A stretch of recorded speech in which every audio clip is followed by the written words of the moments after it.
కార్యక్రమాన్ని పురస్కరించుకొని వచ్చినటువంటి భక్త మహాశయులందరికీ కూడా స్వాగతం సుస్వాగతం. ఈ రోజులో మన లింగంగుట్టలో హోమాల సంఖ్య 102వ హోమం పరిపూర్ణంగా పూర్తయింది. ఈశ్వర దయతో పెద్దల అనుగ్రహంతో అనుకున్న దానికంటే కూడా పరమాత్ముడు అన్ని రకాలుగా ముందుకు తీసుకెళ్లి అందరి భక్తుల్ని కూడా సుఖ శాంతి సంతోషాలతో ఉంచుతూ వారు అడిగినది కొంచెమైతే ఇచ్చేది కొండంతా ఇస్తూ పరమాత్ముడు అందరికీ కూడా అన్ని రకాలుగా ముందుకు తీసుకెళ్ళి ఈ కార్యక్రమాన్ని ఈరోజు 102వ హోమంతో పరిపూర్ణంగా పూర్తి చేసుకొని మనం ఈ కార్యక్రమాన్ని కొనసాగిస్తూ ఉన్నాం. అయితే ఈరోజు ప్రత్యేకత ఏమిటి అంటే శనివారం అనేది వచ్చింది. ముఖ్యంగా త్రయోదశి, చతుర్దశి, రాత్రి ప్రోక్తం, మాస శివరాత్రి, శని త్రయోదశి కలిసి వచ్చింది. అసలు శని త్రయోదశి అంటే ఏమిటి? శని త్రయోదశికి ఈశ్వరునికి ఉన్నటువంటి బంధం ఏమిటి? శని త్రయోదశి రోజు శని పూజ ఎందుకు చేసుకోవాలి? చేయడం వల్ల శనేశ్వరుని అనుగ్రహం పెరుగుతుందా లేదా ఆగ్రహం పెరుగుతుందా? శని త్రయోదశి నాడు ఏం చేస్తే బాగుంటుంది? శని త్రయోదశికి ఇంత ప్రత్యేకత అనేది ఎందుకు వచ్చింది అనే అంశాన్ని తెలుసుకొని తర్వాత కార్యక్రమాన్ని కొనసాగించే ప్రయత్నం చేద్దాం. ఆకలైతుందా? శని పేరు చెప్తేనే అసలు శని అంటే ఎవరు? శని అంటే ఎవరు? నీలాంజన సమాభాసం, యమాగ్రజం, ఛాయామార్తాండ సంభూతాం తన్నమామి శనేశ్వరం అని శాస్త్రం అని చెప్తుంది. నీలాంజన సమావాసం అంటే నలుపు వర్ణము కలిగినటువంటి వాడు. యమాగ్రజం యమునికి సోదరుడు. ఛాయా మార్తాండ సంభూతం అంటే ఛాయాదేవికి మార్తాండు అంటే ఎవరు? సూర్యుడు. సూర్యుడేనా చంద్రుడా? సూర్యుడు. ఛాయాదేవికి సూర్యుడికి కలిగినటువంటి సంతానమే శనేశ్వరుడు. సూర్యుడికి ఉన్నటువంటి భార్య పేరు ఏమిటి? సూర్యుని భార్య పేరు ఏమిటి? సంజ్ఞాదేవి అని చెప్తుంది. ఏంటి? సంజ్ఞాదేవి. ఆ సంజ్ఞాదేవి ఏం చేస్తుంది? ఇప్పుడు కూడా సూర్య భగవానునికి సకలోపచారాలు చేస్తూ ఆ తల్లి ఆ ప్రతివతా ధర్మాన్ని పాటిస్తూ స్వామి వెంబడి ఉంటా ఉంటుంది. సూర్యుడు మార్తాండు అంటే ఎక్కువ ప్రతాపం కలిగినటువంటి వాడు, ఎక్కువ ఉద్వేగాన్ని కలిగినటువంటి, ఎక్కువ భావాన్ని కలిగినటువంటి ఒక శక్తి సంపన్నుడు, తేజో సంపన్నుడు. కొన్ని సంవత్సరాలు జరుగుతున్న కొద్దీ ఆమెకు ఆ తాపాన్ని తట్టుకునే శక్తి క్షీణించిపోతుంది. కొద్ది రోజులు నాకు విశ్రాంతి ఉంటే బాగుండనేమో అనేటువంటి ఒక భావన చేసుకొని ఆ తల్లి ఏం చేస్తుంది? సూర్యునికి సంజ్ఞాదేవికి కలిగినటువంటి మొదటి సంతానమే యమాగ్రజం అని చెప్పుకున్నాం. యమధర్మరాజు అని చెప్తారు. యమధర్మరాజు అంటేనే హడలిపోతాం మనం. ఏం చేస్తాం? అబ్బో ఏ దేవుడైనా సరే యమది పేరు తీసుకోదనుకుంటాం. కానీ యమధర్మరాజు మనుషుడు ధర్మంగా ఉండడానికి ప్రయత్నం చేస్తాడు. సూర్యుడు కూడా ధర్మపాలకుడే. నిత్యము సూర్య ఆరాధన మనం చేస్తున్నాము. నిత్యము కూడా సూర్యుని యొక్క ఆరాధన మనం చేస్తున్నాము. సూర్య భగవానికి సంబంధించినటువంటి సూర్య నమస్కారాలు మనం చేస్తున్నాము. ఆ ఇంట్లో ఆరోగ్య సమస్యలు ఉన్నాయి. ఓం సూర్యాయ నమః అవి చాలా ఒక 16 నామాలు ఉంటాయి. సూర్యునికి సంబంధించి 5 నామాలు ఉంటాయి, 8 నామాలు ఉంటాయి. ఏది రాదు మనకు తెల్లాలేసి ఏది రాకపోయినా సూర్యాయ నమః లేదా సూర్య భగవంతం కూడా కాపాడు. ఆ నామం చెప్పుకున్నా సరే ప్రతిరోజు అంటే మనము శాస్త్రం లోపలికి వెళ్ళాలంటే మనం 4 గంటలు తిరిగాయి. ఎందుకంటే మనం అన్ని వేరే మాటలు మాట్లాడుకొని సినిమాలు చూసి, సీరియల్ చూసి, ఫోన్లు చూసి ఉన్నటువంటి కష్టపడుకుంటున్నాం మనం. అది భగవంతుడి నామాలు అనాలంటే కొద్దిగా బాధ అనిపిస్తుంది. అవి నేర్చుకోవాలన్నా కూడా స్వామి లింగంగుట్ట పోతే ఏదో నామాలు చెప్తున్నారు, నామాలు మాతోడు కాదు, లింగంగుట్ట కాదు అని ఆలోచన చేసుకునే ప్రయత్నం చేస్తాం. కానీ ఏ అవసరం లేదు. పొద్దున సూర్యుడు రాగానే మీరు స్నానం చేస్తారా? స్నానం అంటే చేయకుండా దేవునికి మొక్కదు.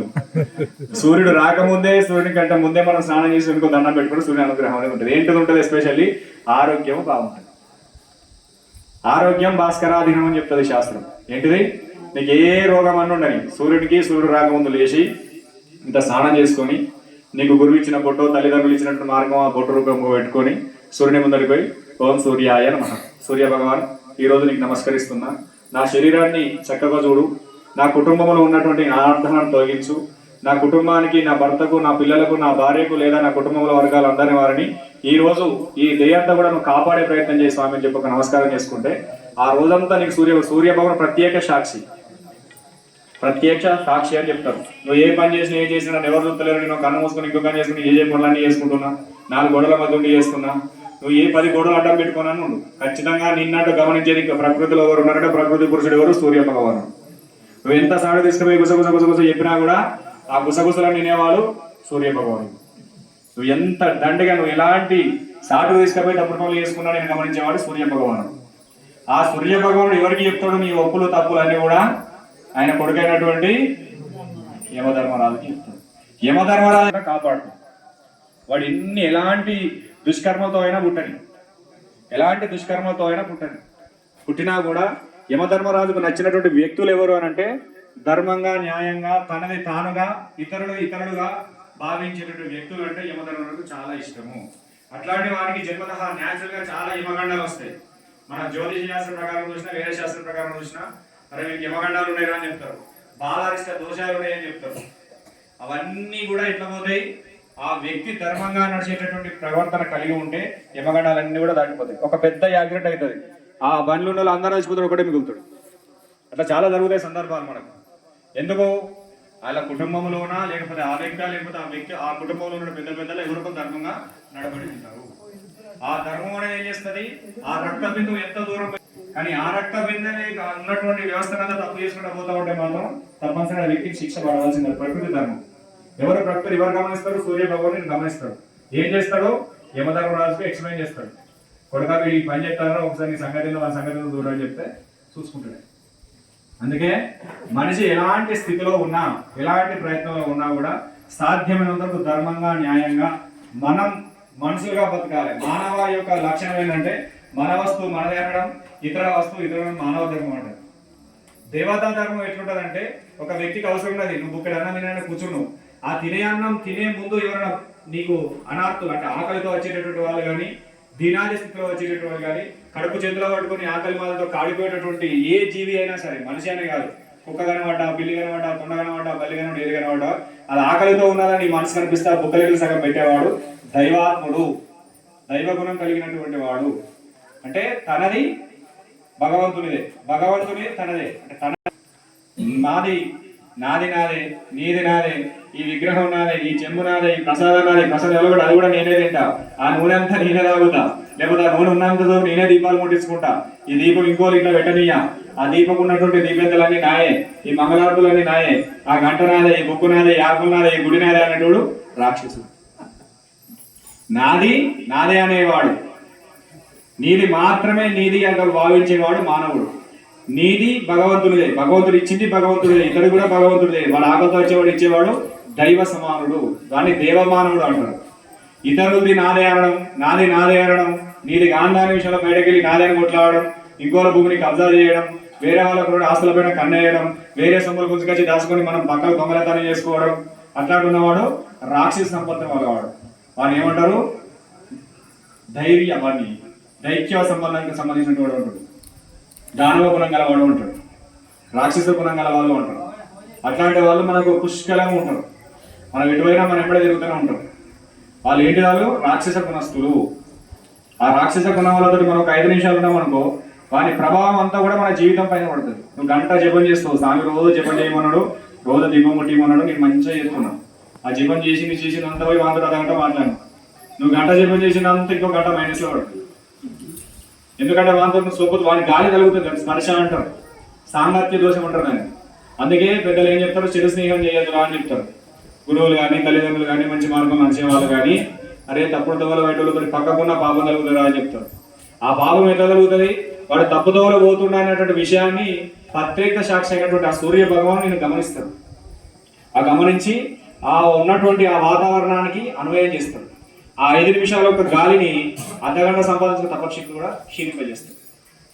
కాబట్టి ఇప్పుడు కూడా చెడు వ్యక్తులకు సంబంధించిన ఆలోచనలు కానీ, చెడు వ్యక్తులకు సంబంధించిన సాంగత్యం కానీ, అంటే దోస్తానికి దూరంగా ఉన్నవాడు సాధనలో పెరుగుతాడు, ఆర్థికంగా పెరుగుతాడు, వ్యవహారపరంగా పెరుగుతాడు. వాడు ఒక 10 నిమిషాలు మనం మంచి ఒక గంట సేపు స్మరణ చేసుకుంటాం, లేదా ఒక మంచి స్వామీజీ దగ్గరకో మహాత్ముల దగ్గర మంచి సత్సంగం చేస్తాం, అక్కడ 10 నిమిషాలు కూర్చుంటాం.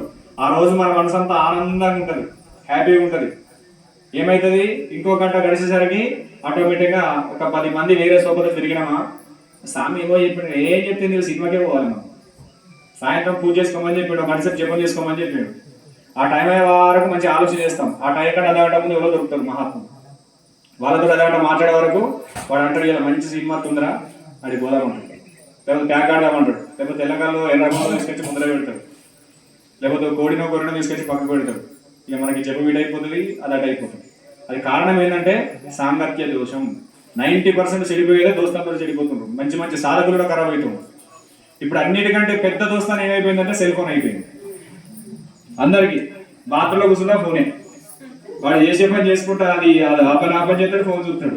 ఏం చేస్తున్నాడు వాటికి నాకు కన్నం ఏం చేస్తున్నాడు, ఉండేది బాత్రూమ్. అన్నిటికంటే పెద్ద ప్రమాదం, అన్నిటికంటే పెద్ద శత్రువు, అన్నిటికంటే పెద్ద చెడు దోస్తాను ఏంటిదంటే సెల్ ఫోన్. దాన్ని మంచిగా వినియోగించుకోవచ్చు, చెడుగా వినియోగించవచ్చు. కానీ అది మన చేతులు ఉన్నది అని అంటే 100కు 200% మనం ఏం చేస్తాం, చెడు అయిపోయే దాన్ని ప్రయాణం చేపిస్తాం. అలా మంచి ఇప్పుడు నీ మాట్లాడే ప్రవేశం తీసి యూట్యూబ్లో పెడతాం, దాన్ని వినాలనిపిస్తుంది, దాన్ని ఆన్ చేసే వరకు ఇంకోటి వస్తుంది, అది చూస్తాం, దాన్ని ఏం చేసి ఇంకోటి వస్తుంది, అది చూస్తాం. ఈ ప్రవేశం ఇటే పోతుంది. అది పెట్టాలంటే బాధ అనిపిస్తుంది, దాన్ని వినాలంటే బాధ అనిపిస్తుంది. ఎందుకంటే దాని యొక్క విధానంలో మనం చెడుకు ఆకర్షితులు అవుతాం. కలియుగంలో మంచి కంటే కూడా చెడుకు ఎక్కువ ఆకర్షితులు అవుతాం. ఆకర్షితులు కావడానికి కారణం ఏంటంటే అది కలియుగ ధర్మం. యుగం ఎక్కడికి ధర్మంగా ఉంటుందంటే చెడును ఎక్కువ పట్టుకోమని చెప్తుంది, అంటే ఆకర్షింపజేస్తుంది. ఆ చెడు నుంచి దూరం కావాలంటే గురువు దగ్గర ఉండాలి. గురువుకు దగ్గరగా ఉన్నవాడు శనేశ్వరుడు వచ్చినా, యమధర్మరాజు వచ్చినా, కలి పురుషుడు వచ్చి నిన్ను చేయబట్టుకుని రోజుగా పోయినా ఆ చెడు వైపు దాటడం అదే గురువు యొక్క మహత్యం. అది పట్టుకోవాలి గట్టిగా. ఆ గురువు వాక్యాన్ని చెవులు ఉన్నది అని అంటే నీకు ఎంత దూరం పోయినా, 100 ఫోన్లు తీసుకున్నా, 100 టీవీలు నియమడున్నా, 100 దోస్తులు నియమడు తిరిగినా కూడా అది ఎట్టి పరిస్థితుల్లో నీకు ప్రమాదాన్ని గురి చేయదు. అది ఎట్లుండాలి, కనీసం వారం ఒక రోజు కానీ, 15 రోజులు కానీ, నెలకు ఒక రోజు కానీ గురువు సన్నిధిలోకి రావాలి. దానికి వేరే మార్గం ఉండదు. అచ్చింత పొట్టో పత్రం పుష్పం పొలంతో పెట్టుకొని గురువు మాటలు ఉండి విని ఇంత పొట్టు పెట్టుకుని పోతే రోగం ప్రమాదాలు అంత శక్తి ఉంటుంది. ఎందుకు అట్లా ఉంటుంది అంటే ఆయన నిరంతరం భగవంతునికి ప్రకృతికి మధ్య ఉంటూ ఆ ప్రకృతి చల్లగా ఉండాలని భగవంతుని వేడుకుంటూ మమేకంగా ఎంతో సాధన చేసి ఉంటాడు. ఆ సాధన ద్వారా ప్రకృతి అనుగ్రహించి ఆయనకు సకల సిద్ధులను ప్రసాదించుంటుంది. ఆయన సంకల్పం ఏంటిది, ఎల్లకాలం సర్వేజన సుఖినోభవంతు, లోకా సంస్థ సుఖినోభవంతు, అంతే తప్ప వేరే ఆలోచన ఉండదు. ఆ భావనతోనే భగవంతుని యొక్క అనుగ్రహం అతనిలో ఉంటుంది. కాబట్టి ఆ వాక్యముని శివుల పడ్డప్పుడు అది అమృతమైంది.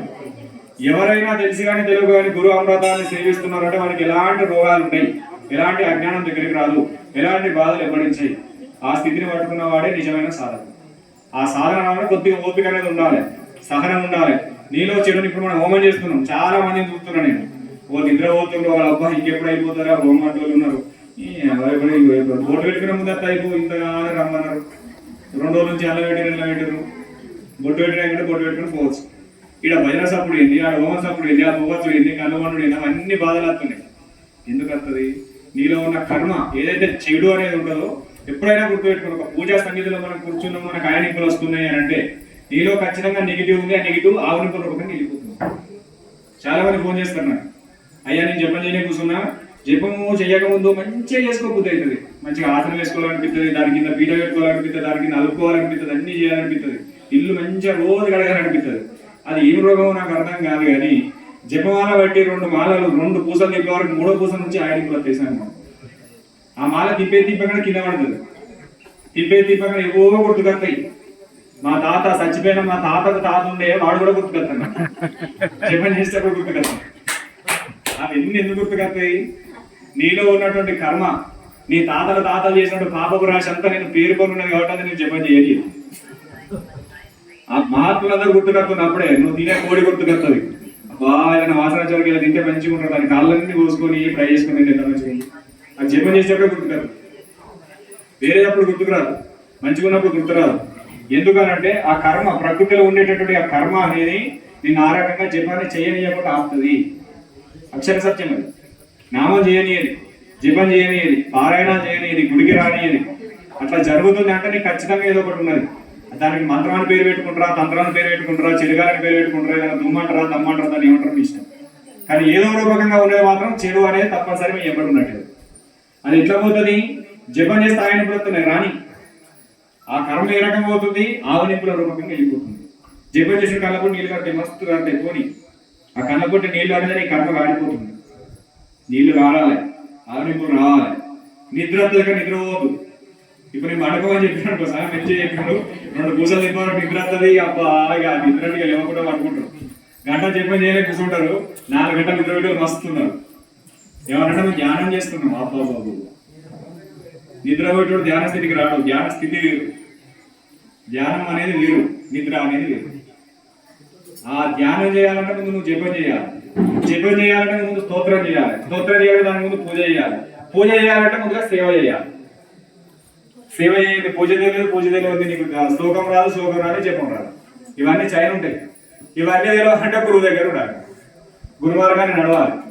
గురు మార్గాన్ని నడవాలి నీకు ఏది అర్థం కాదు. ఏదో గుడికో బడికో పోయినట్టు పోతే అది అర్థం కాదు. మళ్ళీ ఇంకా కూడా ఉంటుంది, మీరు రోజు లింగం కూడా పోతున్నాం, ప్రతి మహాశివరాత్రి స్నానం వచ్చినప్పుడు పోతున్నాం. ఎప్పుడు వస్తున్నాం? కరెక్ట్ హోమంతా అయిపోయి పూర్ణయితే టైంకి వస్తాం, మంచిగా తినే టైంకి వస్తాం, ఇంత బొట్టు పెట్టుకుంటూ పోతాం కదా.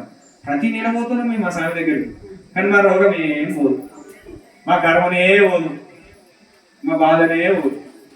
ఎందుకు పోతుంది? వచ్చే టైం ఎంత అయితే ఇప్పుడు చూడండి 2 అవుతుంది, ఇప్పుడు కూడా స్టోర్ ఉన్నారు. ఎందుకంటే ఇప్పుడైతే స్వామి మాట్లాడతారు మాత్రం ఫ్రీగా. అప్పుడే చెవుడుకు చూడకపోతుంది, అక్కడ పాపం అంతా మాయపడి ఉండాలి, పాపం కరిగిపోతున్నది. పొద్దున ఏమైతే పొద్దున అభిషేకం ఉంటుంది, చేసే పారాయణం ఉంటుంది, చేసే పిల్ల స్మరణ ఉంటుంది. అదంతా ఏంటంటే ఇంత హోమం స్టార్ట్ అవుతుంది. హోమం అంటే ఒక్కొక్క అనిపిస్తుంది. అక్కడ కూర్చునే పెట్టే వాళ్ళకి ఎంతసేపు కూర్చునే పెడతాడు సార్. ఎక్కడైతే తెలిసి కానీ తెలుగు కానీ ఒక హోమం జరుగుతుందంటే నువ్వు 1,000,000 జపం చేసిన తర్వాత సమానం ఒక హోమాన్ని చూడడం, అంత శక్తి ఉంటుంది ఆ హోమం. ఆ సత్యం తెలిసిన వాడు దాన్ని విడిచిపెట్టుకోడు. ఒక్కసారి హోమం చేసిన, అందుకే పెద్దలు ఏం చెప్తారు, జపం చేసిన దాంట్లో సగం ఖచ్చితంగా హోమం చేయాలి అని చెప్తారు. ఆ హోమం ఫలితం ఎందుకు అంటే, ఇవాళ ఓం నమ శివాయని ఒక్కసారి అభిషేకిస్తున్నాం అంటే 100 మాలలు చేసిన తర్వాత సమానం. అట్లా నువ్వు ఒక 105 సార్లు అభిషేకం ఇచ్చినామంటే 1,000,000 జపంతో సమానం అని నీకు శాస్త్రం చెప్తుంది. అది ప్రతి రోజు కూడా దానికి మనన చేసుకోవాలి, మనసు తెలుసుకోవాలి. దానికోసం ఏం చెప్పినాం, పంచభూతంగా కొబ్బరికాయ ఒకటి ఉంటుంది బాబు, ఆ కొబ్బరికాయను ప్రతి రోజు ఇంత దాన్ని పూజ చేసుకున్నా తీసుకొచ్చి హోమగుండం వేసుకోమని చెప్పి. ఎందుకు అంటే దాన్ని ఏమిటంటే మీ ఇంట్లో ఉన్న శక్తి అంతా నెగిటివ్ అంతా ఆకర్షించి చేసుకునే విధానాలు పోతాయి, మానసికంగా ఉండే రుగ్మతలు పోతాయి. అవన్నీ దేని రూపకంగా ఆ కొబ్బరికాయని అయస్కాంతం ఆకర్షించినట్టు చెడునని ఆకర్షిస్తుంది. ఆ ఆకర్షణ అంతా ఏమైతే ప్రతి నెలకి వచ్చి లింగముట్టలో హోమగుండా ఉంటుంది. ఇంకా లేకపోయినా సరే ఎక్కడ హోమం అక్కడ వేయండి, ఎక్కడ నదులు వాడితే ఆ నదులు విడిచిపెట్టారు. నెలకు ఒకటి, అమాసకు ఒకటి, గుణకు ఒకటి తప్పనిసరి ప్రయత్నం చేయాలి. ఇక్కడ ఖర్చు రోజులు అయితేనేమో హోమగుండాలు వేసుకోండి. లేదు మీకు ఇక్కడ రావడానికి వీలు కాదు, ఎక్కడైనా దగ్గర నదులు ఉంటాయి, తీర్థాలు ఉంటాయి, ఎన్నో ఉంటాయి, లేచేసుకోవచ్చు. ఆ లేయడం వల్ల ఏమవుతుంది, ఇంట్లో ఉంటే నెగిటివ్ పోతుంది. కొబ్బరికాయ శక్తి 100% ఉన్నా సరే ఏదైనా నీటిలో వేసుకున్నా సరే దాంతో ఏమవుతుంది, శుద్ధత్వం అనేది 100% ఏర్పడుతుంది. దానికోసం మనకు పెద్దలు చెప్పినట్టు, నేను చెప్పిన మార్గం కాదు, దత్తతాంత్రికంలో సపరేట్ చెప్పారు పెద్దలు. అందుకోసమని మీకు అందరికీ దాన్ని అన్వయం చేయడం. నాకు ఏ కొబ్బరికాయలు అవసరం లేదు, ఏ అవసరం లేదు, ఎక్కడ ఉన్నా నడిచింది నడుస్తూనే ఉంటుంది, పరమాత్మ నడుస్తూనే ఉంటుంది. మీరు మంచిగా ఉండదు, ఎందుకంటే ఇంత దూరం వచ్చి కార్యక్రమం చేసుకొని పోతున్నారు కాబట్టి. గుట్టలో ఒకసారి అడుగు పెట్టిపోయినట్టే మీకు ఉన్నటువంటి రుగ్మతలు అన్నీ పోవాలి. ఇంటికాడ ఉన్న ఏడుకున్న తేడా లేదంటే నాలో లోపమా మీలో లోపమా అని చెప్తారు. ఆ లోపం అనేది ఏం చేయాలి, ఖచ్చితంగా ఈశ్వరుని పాదాలకు మనం అంకితం చేయాలి. అంకితం చేసినట్టు ఉన్నటువంటి ఆ నెగిటివ్ శక్తి అనేది వెళ్ళిపోతుంది. అది లేకపోతే మనం ఎంతో సాధన చేసినా వృధా, ఎంత కష్టపడ్డా వృధా. మన టాపిక్ వెళ్ళిపోతుంది, మైకాడు బాగున్నది, ఎక్కడ పోతూనే ఉంటుంది. శని గురించి మాట్లాడుకున్నాం, ధర్మం వేరే రకంగా మాట్లాడతాము. శనేశ్వరుడు అయితే ఛాయా మార్తాండ సంభూత. శనేశ్వరుడు ఎవరు అని అంటే సంజ్ఞాదేవి యొక్క నీడ స్వరూపం. ఇంతకుముందు చెప్పిన సూర్యుని యొక్క తేజస్సును, సూర్యుని యొక్క వర్చస్సును తట్టుకోలేని యొక్క స్థితిలో ఆ సంజ్ఞాదేవి ఏం చేసింది అని అంటే, కొద్ది రోజులు నాకు ఈ అలసట తీరాలి, నేను కొద్దిగా వేరే రకంగా ఉండాలి. సూర్యుడు ఇడిచిపెట్టేవాడు కాదు, ఏం చేయాలి, సేమ్ ఆమలాగానే కాపీ పేస్ట్ ఉండే ఇంకొక రూపాన్ని తయారు చేయాలి. ఎవరిని? డబుల్ యాక్షన్ అంటే మీకు అర్థమైంది. ఇంకొక డబుల్ యాక్షన్ సేమ్ ఆ అమ్మవారు లాగానే ఇంకొక తల్లిని తయారు చేయాలి. ఏం చేయాలి, ఆ తపోశక్తితో ఏం చేసింది ఆ సంజ్ఞాదేవి అంటే, ఆమె నీడకు ఆమె యొక్క శక్తిని దారపోసింది. ఆమె నీడ, అందుకే ఛాయాదేవి. ఛాయ అంటే నీడ. ఇప్పుడు చాలా మంది ఛాయా పేరు పెట్టుకుంటారు, ఆ పేరులో పెట్టుకోవద్దు. సంధ్య అని కానీ, సంజ్ఞ అని కానీ, ఛాయ అని కానీ, గంగాధని, గోదావరి అని కానీ, కృష్ణ అని కానీ పేర్లు పెట్టుకోవద్దు. అవి జీవితంలో ఎదగని మొగలకైనా ఆడోళ్ళకైనా ఎవరికైనా కూడా. ఇప్పుడు బంగారం ఉంటుంది, బంగారు తల్లి అని చెప్తారు. బంగారు తల్లి ఎవరికి విలువదు. బంగారం అంటేనే కలి. రేపు అక్షయతృతి ఎత్తాను 30 తారీఖు కింద కొద్ది కొందాం, అందుకే వాళ్ళు లక్ష్య చేసిన బంగారాన్ని ఖచ్చితంగా ఉంటారు. మా వాళ్ళు లాభం రావాలంటే ఏం చేయాలి, దాన్ని కొద్దిగా ఎక్కువ పెంచుకోవాలి రేటు. 70,000 మీద చేసి 1,10,000 పెట్టిండు. ఇప్పుడు 90,000 నడుతుంది. ఆ రోజు వరకు పక్కా ఇక్కడ 2,000 వేసినా వేసింది ఆశ్చర్యం లేదు. అందుకే బంగారం అనేది కలిపురుషుడు కాబట్టి దానికి ఎంత ఆ పదానికి బంగారం దూరం ఉండాలంటలేదు నేను. ఏమున్నారు సార్ బంగారం దూరం కష్టపడి అన్ని ఆస్తులను అమ్ముకొని మొగలతో నిలబెట్టుకొని బంగారం చేపించుకుంటాం. బంగారం వేసుకోవడం కరెక్ట్ కాదు. బంగారం ఉంచుకోవాలి. స్త్రీకి కానీ పురుషునికి కానీ బంగారం ఎంతో కొంత మీద ఉండాలి, శరీరం మీద ఉండాలి. ఏ శరీరం మీద బంగారం ఉంటుందో ఆ శరీరంలో దైవ వర్చస్సు అనేది ఉంటుంది. వెండి ఏ శరీరం మీద ఉంటుందో ఆ వ్యక్తికి నరదృష్టి అనేది తగ్గదని చెప్తుంది శాస్త్రం. వెండి కూడా ఉంచుకోవాలి. మీ బంగారమే పెట్టుకుంటాం, వెండి అనేది వద్దు మాకు అనేటోళ్ళు కూడా ఉంటుంది. వెండి అనేది దృష్టిని తీసేస్తుంది, బంగారం అనేది శరీర పుష్టిని పెంచుతుంది. అది శాస్త్రం. అందుకే వీడు బంగారం లాంటి శరీరం ఉందిరా వెంకంటారు, వజ్రం లాంటి శరీరం ఉందిరా వెంకంటారు. వజ్రదులుడు ఆంజనేయ స్వామి, వజ్రదులు ఆయనకి ఎలాంటి దెబ్బలు దాకే కొట్టి వరకే దాకే అట్లాంటి వజ్ర శరీరం అంటారు. బంగారు శరీరం అంటే ఇలాంటి రోగాలు లేని బంగారు శరీరం అంటారు. బీపీలు, షుగర్లు, వేరే వేరే రోగాలు అవి ఏమి లేని బంగారు శరీరం అంటారు. ఇక బంగారం శరీరం ఏందో వజ్ర శరీరం ఏందో ఆశ్రయించి మాకేమి స్వామి మాకు చెప్పి కొట్టు పోతే మా తిరిగి మీద సపరేట్గా పోతుంది అని ఆలోచిస్తూ సార్ ఉన్నా సరే. అయితే ఇలా శని త్రయోదశి కాబట్టి కొంతవరకు ఆ విషయాన్ని తెలుసుకుంటే ఏంటంటే కర్మ క్షయం అవుతుంది. జయంతి ఏ జయంతి రోజు ఏదున్నా ఏ పూజ రోజు ఏం జరుగుతుందో దాన్ని కొంతవరకు తెలుసుకోవాలి. తెలుసుకుంటే అది వినడం వల్ల మన శరీరం శుద్ధి అవుతుంది, మనసు శుద్ధి అవుతుంది, తద్వారా భగవత్ తత్వానికి దగ్గరగా అవుతుంది. అది చాలా ఇంపార్టెంట్ అన్నమాట. ఇంట్లో కూడా మీకు ఇలా ఒక వారం వచ్చింది, ఆ వారం ప్రత్యేకత తెలుసుకోవాలి. ఒక పండుగ వచ్చింది, పండుగ ప్రత్యేకత తెలుసుకోవాలి. సెల్ఫోన్ అన్నీ చెప్తారు మనం, కానీ అది అసలు చూడలే కొద్దిగా ఉగాది విశిష్టాన్ని కొట్టుకుంటాం. అది వినాలంటే మస్తు బాగా అనిపిస్తుంది మనసు. ఎందుకంటే ఆ విశిష్టత వెళ్తే నీకు ఆ సంవత్సరాంతం మంచిగా ఉంటుంది. ఆ సంవత్సరంలో మంచిగా ఉండాలని మన మనసు విననిపిస్తుంది తప్ప మన శరీరం స్వీకరించదు. ఎందుకంటే శరీరాన్ని ఎప్పుడు యమధర్మరాజు సూర్య భగవాను కనిపెట్టుకునే ఉంటాడు. కలిపురుషుడు ఎప్పుడు పట్టుకునే ఉంటాడు. నువ్వు మంచిగా ఒక వైపు ఎత్తున ఉంటే నేను 100 అడుగులు వెనక్కి ప్రయత్నం చేస్తాను. ఆ వెనకకి ప్రయత్నాన్ని 100 అడుగులు ముందుకెళ్ళాలని ఖచ్చితంగా గురువుతోడు అనేది ఉండాలి. తెలిసి కానీ తెలియదు కానీ గురుతోడు పట్టిన వాడు నువ్వు ఎప్పుడు అడిగేసి 100 అడుగులు తీసుకుపోయే శక్తి గురువు దగ్గర ఉంటుంది. ఆ శక్తి అనేది ఉంటుంది. ఆ శక్తిని పట్టుకోవాలి. ఈ ఛాయాదేవి ఆ సంజ్ఞాదేవి యొక్క వర్చస్సును అంతా కూడా ఆమె యొక్క నీడలో నింపి సూర్యుని దగ్గర నిక్షేపం చేసి వెళ్ళిపోతుంది. అప్పుడు సూర్యునికి ఛాయాదేవికి కలిగినటువంటి సంతానమే ఈ శనిశ్చరుడు. ఈ శని ఏ రకంగా ఉన్నాడు, తల్లి ఏ రకంగా ఉంటుంది, నల్ల తల్లిదండ్రులు ఎట్లుంటే పిల్లలు గట్ట పుడతారని చెప్తారు. కొట్టి కొడతారు, కొడుకుంటే కొడుతారు, రకరకాలుగా పుడతారని చెప్తారు శాస్త్రం. అట్లా ఏముండదు. ఆ పుట్టేటటువంటి పిండానికి పూర్వకర్మ అనేది ఉంటుంది. పొట్టోళ్ళు కూడా పొడవలు పుడతారు, పొడవలు కూడా పుట్టోళ్ళు పుడతారు. తెల్ల గున్నోళ్ళు కూడా నల్ల గున్నోళ్ళు పుడతారు, నల్ల గున్నోళ్ళు కూడా తెల్ల గున్నోళ్ళు పుడతారు. ఎందుకు కారణం అంటే ఆ పిండము అనేది పుట్టేటటువంటి సమయంలో కొన్ని ఆవరణాలు కలిగి ఉంటుంది. పూర్వజన యొక్క స్మృతిధారణ రుణాడబంధ రూపేణ పశుపతి సుధాలే అని చెప్తుంది. నీ ఇంటి ముందు ఆవులు ఉండాలన్నా, నీ కడుపులో కొడుకులు బిడ్డలు ఉండాలన్నా, ఏది ఉండాలన్నా అది పూర్వజన సుకృతమై ఉండాలి. అది ధర్మం, శాస్త్రం. నువ్వు మంచి చేస్తే నీకు మంచి సంతానం కలుగుతుంది, చెడు చేస్తే చెడు సంతానం కలుగుతుంది. నిత్యం జపం చేసినా కూడా నువ్వు కొన్ని జన్మల కింద కూడా పాపాలు చేసినటువంటి ఆ స్థితిని కూడా కరగొట్టడానికి మంచి కొడుకు ఉంటుంది. వాడు చెప్తున్నాడు ఇక పడిపోవాలంటే పోతున్నాడు, సినిమా పోతాడు, ఏదో చెప్తాడు, ఏదో జరుగుతుంది. అట్లాంటి చాలా మంది ఉన్నారు ఇప్పుడు జనరేషన్. ఎందుకంటే అది ఈ జన్మలు చేసుకునే కాదు, కొన్ని జన్మల నుంచి నియమపడేటటువంటి శక్తి అది. ఆ శక్తి ఎట్లా దయమవుతుంది? ఇంకా నిత్యం దీపారాధన, నిత్యం స్మరణ, నిత్యం నువ్వు చేసుకుంటూ ఓ నమః శివాయ జపం చేయి. ఆ జపం చేసే ముందు నీళ్ళు ముందర పెట్టుకో. ఆ నీళ్ళనే తీర్థంలా మార్చి అందరికి తీర్థం పెట్టు. అది ఖచ్చితంగా నీ కుటుంబం రక్షించబడుతుంది. ఆ ధర్మం మన దగ్గర ఉన్నటువంటి ధర్మం. కానీ జపం చేయాలి, తీర్థం పెట్టాలి, అదంతా పెద్ద తలకాయ నొప్పి. అదంటేనే మనకు నచ్చదు. ఆ స్థితికి పోము. ఆ స్థితికి వాళ్ళు ఎన్నో ఆలోచన చేస్తాం. అదంతా ఆలోచన చేసిన దాని నుంచి రిజల్ట్ అనేది రాదు మనకు. కాబట్టి ఆ సంజ్ఞాదేవి రూపమైనటువంటి ఛాయాదేవి అయినటువంటి ఆ సంతానమే శనిశ్చరుడు. అందుకే శ్లోకంలో ధ్యాన శ్లోకంలో ఏం చెప్పిండు? నల్లని శరీరం కలిగినటువంటి వాడు అనే అంశాన్ని చెప్పి. ఎందుకు? ఛాయాదేవి యొక్క రూపం నీడ రూపకంగా వచ్చింది, నల్ల రూపకంగా ఉంది కాబట్టి ఆయన నలుపు రూపకంగా వచ్చిండు. ఆ నలుపు రూపకంగా వచ్చినటువంటి ఆ శక్తి ఎందుకు వచ్చింది? తెలియకుండా, అంటే తండ్రికి తెలియకుండానే ఈమె నా భార్య అనే విధానంగా భ్రమతోనే ఆ సంతానాన్ని కలిగిండు. కాబట్టి ఆయన ఏం చేసిండు? వక్రదృష్టి కలవాడిగా ఆ జన్మను తీసుకున్నాడు. అందుకే శని ఎక్కడున్నా కూడా శని దృష్టి ఏంటో, మీరు శని ఫోటో ఎక్కడ చూసినా కళ్ళు వేరే రకంగా ఉంటాయి. సక్కలు చూడండి, సక్కలతో కథ ఓం శివ. అందుకే శని ఫోటోలు ఎక్కడైనా చూడండి, ఏమైనా చూడండి. ఆ శని అనేది ఎప్పుడు కూడా నేను చక్కగా చూడకూడదు. అబ్బా నన్ను శని బాబు కథ చూస్తే మంచిగా అనుకుంటా, చూస్తే కథమే, చూడకపోతేనే ఆ స్థితిలో ఉంటాడు. అయితే ఏమైంది? ఆయన పుట్టిన తర్వాత ఆయన ఎక్కడికైనా ఎవరు చూసిన వాళ్ళు మాడిపోటు పెట్టిండు శనేశ్వరుడు. ఆయనకి ఏమైపోయింది, శని అనే ఫలానికే ఒక భయం అనేది చుట్టుకున్నది సృష్టికంతరికి కూడా. ఏ దేవతల దగ్గర కొని ఏడుకొని ఏమన్నా కానీ ఏదన్నా సరే కానీ ఎక్కడ కొని శనీశ్వరుడు అంటే ఒక భయం, ఒక హడలు, చీ చీ చీ అనే ఒక వీడు చూడే దరిద్రం అనే విధంగా ప్రకృతి అంతా లోకం అంతా కూడా ఒక స్థితి అనేది వచ్చేసింది. ఆ స్థితిలో 3 లోకాలు తిరుగుతూ తిరుగుతూ ఏం చేసిన కైలాసం పోయాడు. ఎవరు? శనీశ్వరుడేనా? నేను పోయినా శనీశ్వరుడు నేడికి కైలాసంకు పోయిండు. అన్ని 3 లోకాలు తిరిగిండు. బ్రహ్మ దగ్గర పోయిండు, విష్ణు దగ్గర పోయిండు. ఎందుకు పోయిండు ఆయన?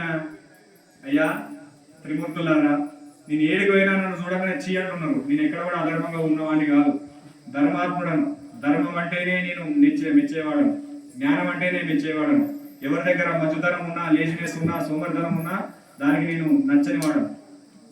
నిత్యం త్రికాలను స్నానం చేసుకుంటా, నిత్యం తల్లిదండ్రులను పూజించుకుంటా, నిత్యం దైవారాధన చేసుకుంటా, అన్ని చేసుకుంటూ ఇంత సత్యమైనటువంటి మంచి గుణాలు నా దగ్గర ఉన్నా కూడా లోకమంతా కూడా నన్ను చీ చీ చీ చీ చీ చీ అంటున్నారు.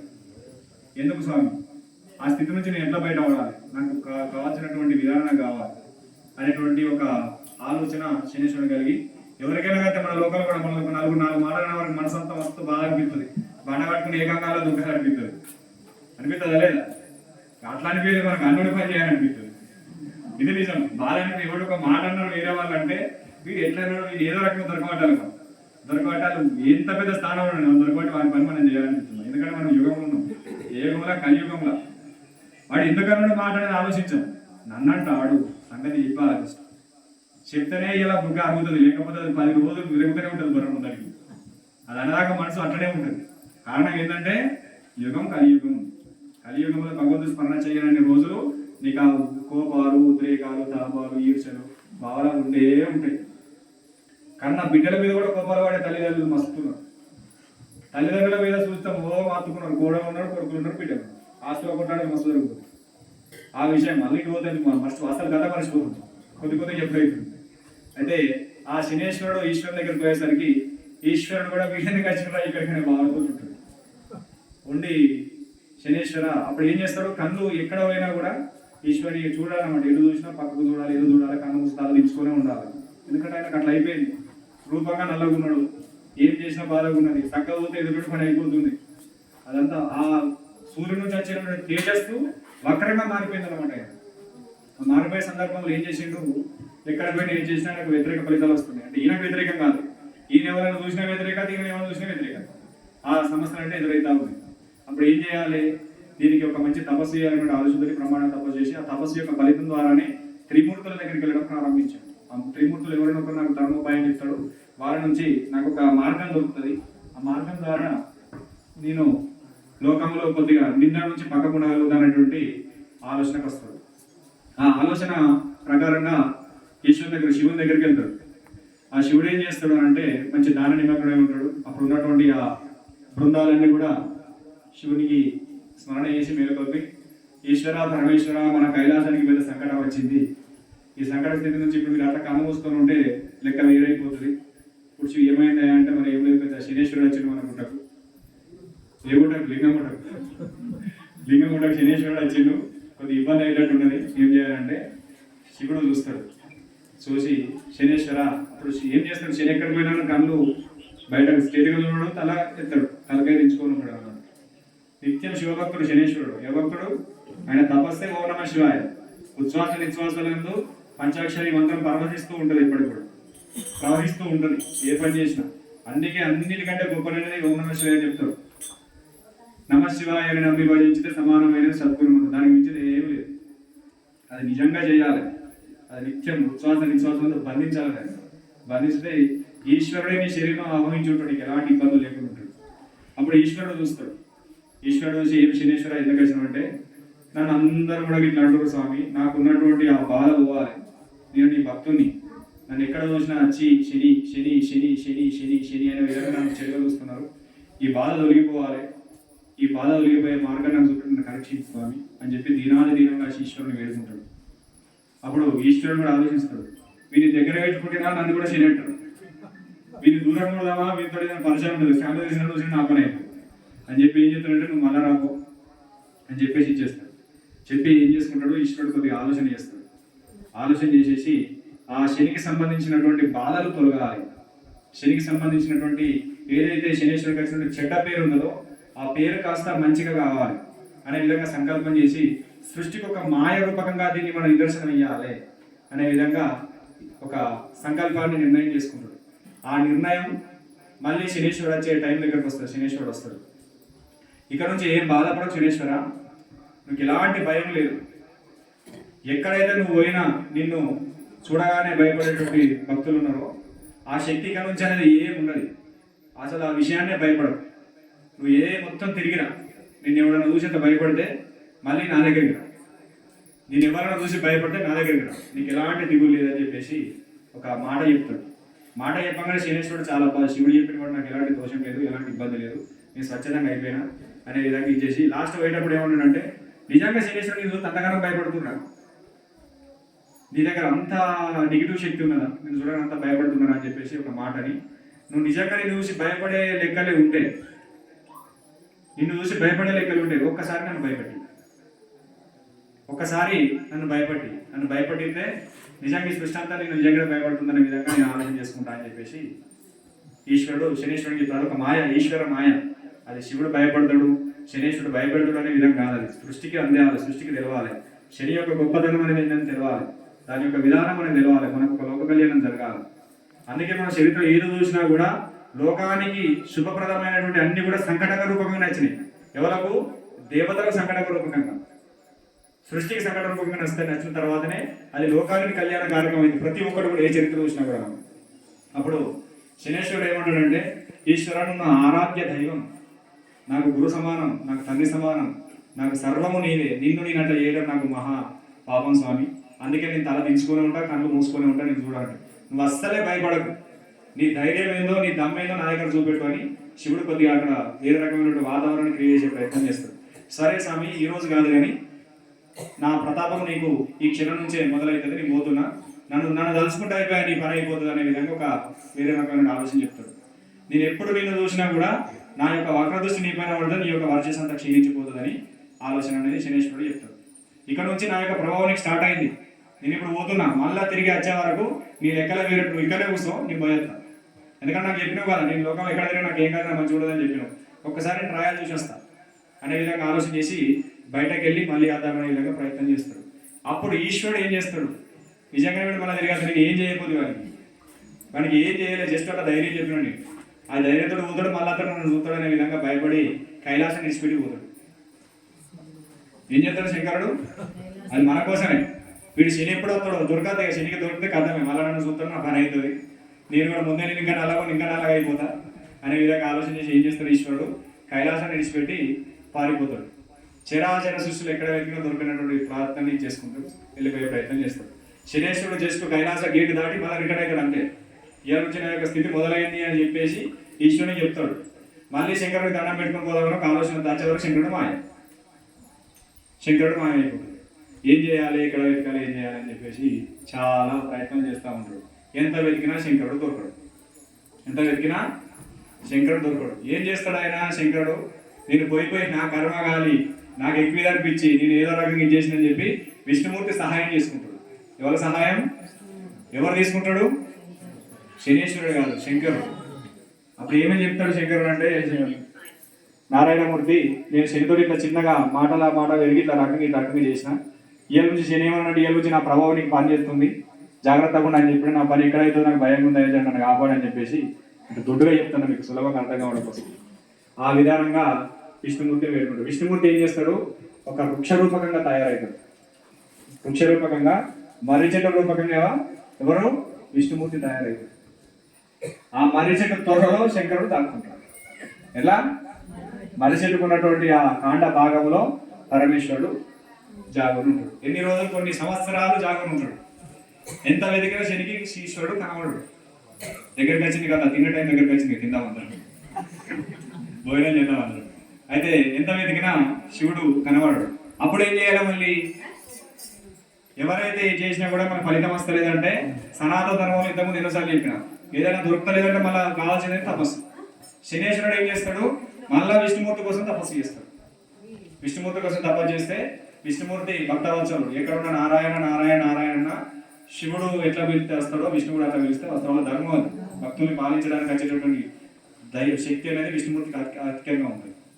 ఆ శక్తి రూపంగా స్మరణంగా విష్ణుమూర్తి వచ్చి ఏమి శనేశ్వరుడు అంటే నన్ను చూడకుండానే ముచ్చట చెప్పని చెప్పి నీకు కావాల్సింది చెప్పంటే నేను శివుని కోసమే వెతుకుతున్నా, ఆయన ఎక్కడ దొరుకుతలేదు నాకు అంటే దాచిపెట్టిందే ఈయన చెప్తూ వాళ్ళ చెప్పకుండా ఇగో నేను చెప్పకు కానీ అక్కడ గాడు ఉన్నాడు, అక్కడ ఒక చెట్టు ఉంటుంది, ఆ చెట్టు చుట్టూ కొన్ని ప్రదక్షిణ చేయి, ఆ ప్రదక్షిణ చేసిన తర్వాత అలా నీకు ఏదైనా ఒకటి కనబడుతుంది, ఆ కనబడదాన్ని గట్టిగా పట్టుకునే ప్రయత్నం చేయి, అలానే శంకరుడు ఉంటాడని ఉన్న లాజిక్ అని చెప్పాడు. ఉన్న లాజిక్ అంటే విష్ణుమూర్తి చెప్తాడు. అమ్మ ఇట్లున్న పరిస్థితి అని చెప్పి ఎక్కడైతే అడ్రస్ చెప్పాడో అడ్రస్ దాకా శనేశ్వరుడు బయలుదేరుతూనే ఉంటాడు. బయలుదేరిన చెట్టు దొరుకుతుంది, మర్రి చెట్టు ఉంటుంది. ఆ మర్రి చెట్టు చుట్టూ కూడా ఓం నమ శివాయ ఓం నమ శివాయ ఓం నమ శివాయ కూడా ప్రదక్షిణ చేస్తూ ఉంటాడు. అలా ఇంత సందులోకి వెళ్ళి ఎక్కడో ఒక దగ్గర ఏదో వైబ్రేషన్స్ కనబడతా ఉంటాయి. ఎవరకు? శనేశ్వరుడు. అలా వీటి అచ్చిండ్రు అనుకుంటాడు ఈశ్వరుడు. ఆ ఈశ్వరుడు అచ్చిండ్రు అనుకుని చూసి ఆ త్వరలోకి వెళ్ళి మెల్లగా బయటకు వస్తాడు. ఏది? మర్రి చెట్టు నుంచి శివుడు బయటకు వస్తాడు. ఎటువైనా శనేశ్వర నన్ను ఏదో బట్టి పీడిస్తా అంటివి, నువ్వు నన్ను ఏమో చేస్తా అంటివి, నన్ను అసలు ఏమైంది, నీ శక్తి ఎటువైంది, నువ్వు అత్తలు అని నేను ఎంతో నీకోసం వెయిట్ చేస్తావు నా నేను.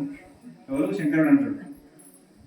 శంకరుడు అంటే నీకోసమే నేను వచ్చిన కళ్యాణానికి కైలాస పర్వతానికి వచ్చిన, నువ్వు అక్కడ లేవు, సృష్టి అంతా గాలించిన ఎక్కడ లేవు, నువ్వు ఎక్కడో తెలుసుకోవడం కోసం విష్ణు కోసం తపస్సు చేసిన.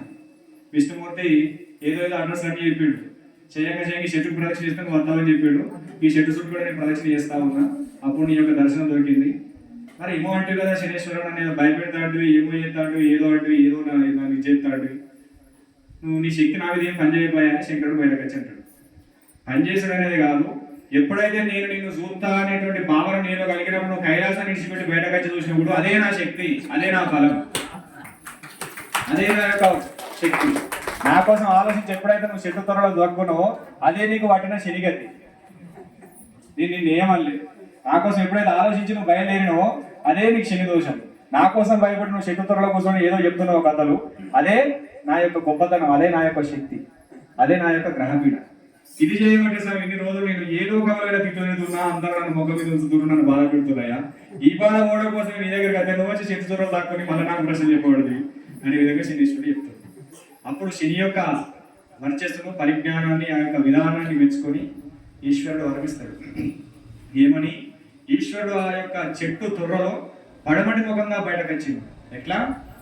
పడమటి ముఖంగా బయటకు వచ్చింది. ఎవరైతే అదేది? శనివారం. ఏంటిది? త్రయోదశి. శనివారం త్రయోదశి నాడు శనేశ్వరుడు పడమటి ముఖంగా చెట్టు నుంచి బయటకు వచ్చి శనేశ్వరుడు కనబడ్డాడు. ఆ రోజున ఎవరైతే ఈశ్వర దర్శనం చేసుకుంటారో వాళ్ళకు శని దోషాలు అనేవి ఉంటాయి. ఆ రోజు శనేశ్వరుని ఎవరైనా భక్తి శ్రద్ధలతో పూజిస్తారో శని దోషాలు ఉన్నాయి. శనివారం నాడు ఎవరైతే నేను భక్తి శ్రద్ధలతో నీకు పత్ర పుష్పం ఫలంతో ఇవన్నీ సమర్పిస్తారో వాళ్ళకు శని దోషాలు ఉంటాయి. శనివారం రోజు సాయంకాల సమయంలో శని ప్రదోష పూజ ఉంటుంది. ఎస్పెషల్లీ ఓన్లీ శివాలయంలోనే ఉంటుంది. ఎవరైతే సాయంకాలం మన శివాలయంలో అభిషేకం చేసుకుంటారో వాళ్ళకి శని దోషాలు ఉన్నాయి అనే విధంగా కొన్ని వరాలు ఇస్తారు. ఎక్కడైతే నేను పడమటి ముఖంగా వెలిసి ఉంటానో అక్కడ భక్తి శ్రద్ధలతో వచ్చినట్టు దండం పెట్టిపోయినా వాళ్ళకు నీ యొక్క ప్రభావం ఉండదు అని చెప్పి అదే లింగం కూడా ఉన్నట్టు లింగము. అందుకే మనం ఏం చేసినాం? పడమటి ముఖంగా ఉన్నాడని చెప్పేసి ఆడ మనం శనేశ్వర ప్రతిష్ఠ చేసినాం. ఇక్కడ తెలిసి కానీ తెలియక వచ్చి మీరు పడమటి ముఖంగా ఉన్న శివుడికి దండం పెట్టి పోతురు అంటే మీకు ఎలాంటి మీకు ఏలినాడు శని ఉన్నా, సరస్వతి ప్రభావాలు ఉన్నా, మీరు శని మహాదశలో పుట్టినా, శని యొక్క ప్రభావం నడుస్తూ ఉన్నా, శని యొక్క స్థితిలో మీకు గ్రాచార ప్రకారంగా శని అత్యంత నీచ స్థితిలో ఉన్నా కూడా ఇక్కడికి వచ్చి నువ్వు ఎన్ని శివాలయాలకు వెళ్ళినా శని ఇడిచిపెట్టకపోయినా లింగం ముట్టకొచ్చి ఒక్కసారి దండం పెట్టిపోయినా అంటే నేను ఇడిచిపెట్టాను. అంతకు నేను శక్తి ఇక్కడ లేదు మనకు.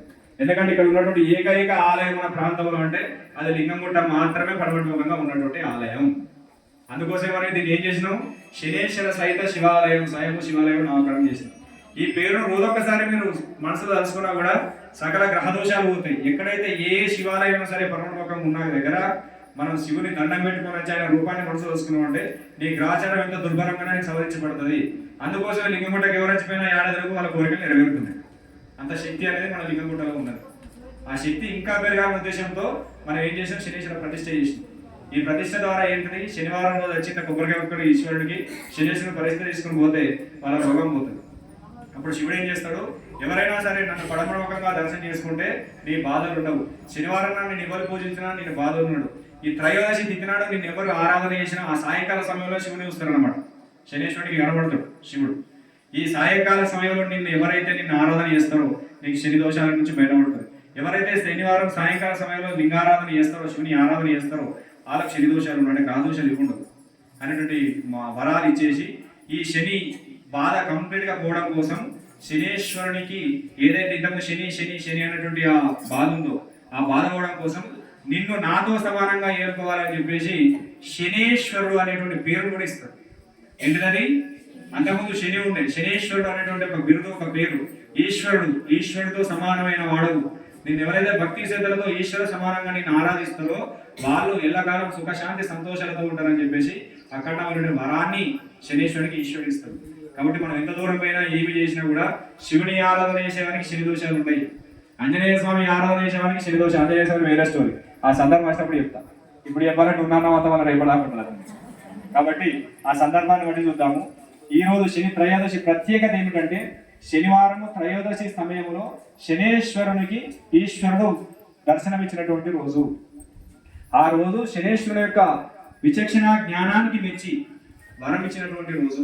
ఆ విచక్షణ జ్ఞానానికి సంబంధించినటువంటి ఒక మంచి జరిగే లోక కళ్యాణం అర్థమే జరిగేటటువంటి స్థితిని ప్రసాదించినటువంటి రోజు. కాబట్టి ఎవరైనా సరే త్రయోదశి తిథి రోజు శని పూజ చేసినా, శివుని ఆరాధన చేసినా శుభము జరుగుతుంది. సకల శుభాలు, సకల గ్రహ దోషాలు పోతాయి. ఈ శనీశ్వరుని శనివారం రోజున శనికి అభిషేకం చేసినా సకల దోషాలు పోతాయి. శనివారం ఆంజనేయ స్వామి ప్రదక్షిణ చేసినా శని దోషాలు పోతాయి. శనివారం నాడు పొద్దున నుంచి సాయంత్రం దాకా ఉపవాసం ఉండి, అంటే ఉపవాసం ఉంటే నీళ్ళు ఆకుంటున్నాడు కాదు, నీకు నచ్చింది పండ్లో పాలు తిను, అంటే టిఫిన్లు 4 రొట్టెలు 20 రొట్టెలు ఒక అర్ధ కిలో ఉప్మా అట్లా తినడం కాదు. చాలా మంది ఒక్క పొద్దులు పడుతుంది. ఇలా రేపు ఏం చెప్తారు, ఇలా ఒక్క పొద్దు అక్కడ నాకు ఏం తినా, అక్కడ అర్ధ కిలో ఉప్మా తింటా, ఒక 20 రొట్టెలు తింటా, అవసరం బజ్జీలు కూడా తింటా, ఒక 2-3 అయినా అరటి పళ్ళు కూడా తింటా.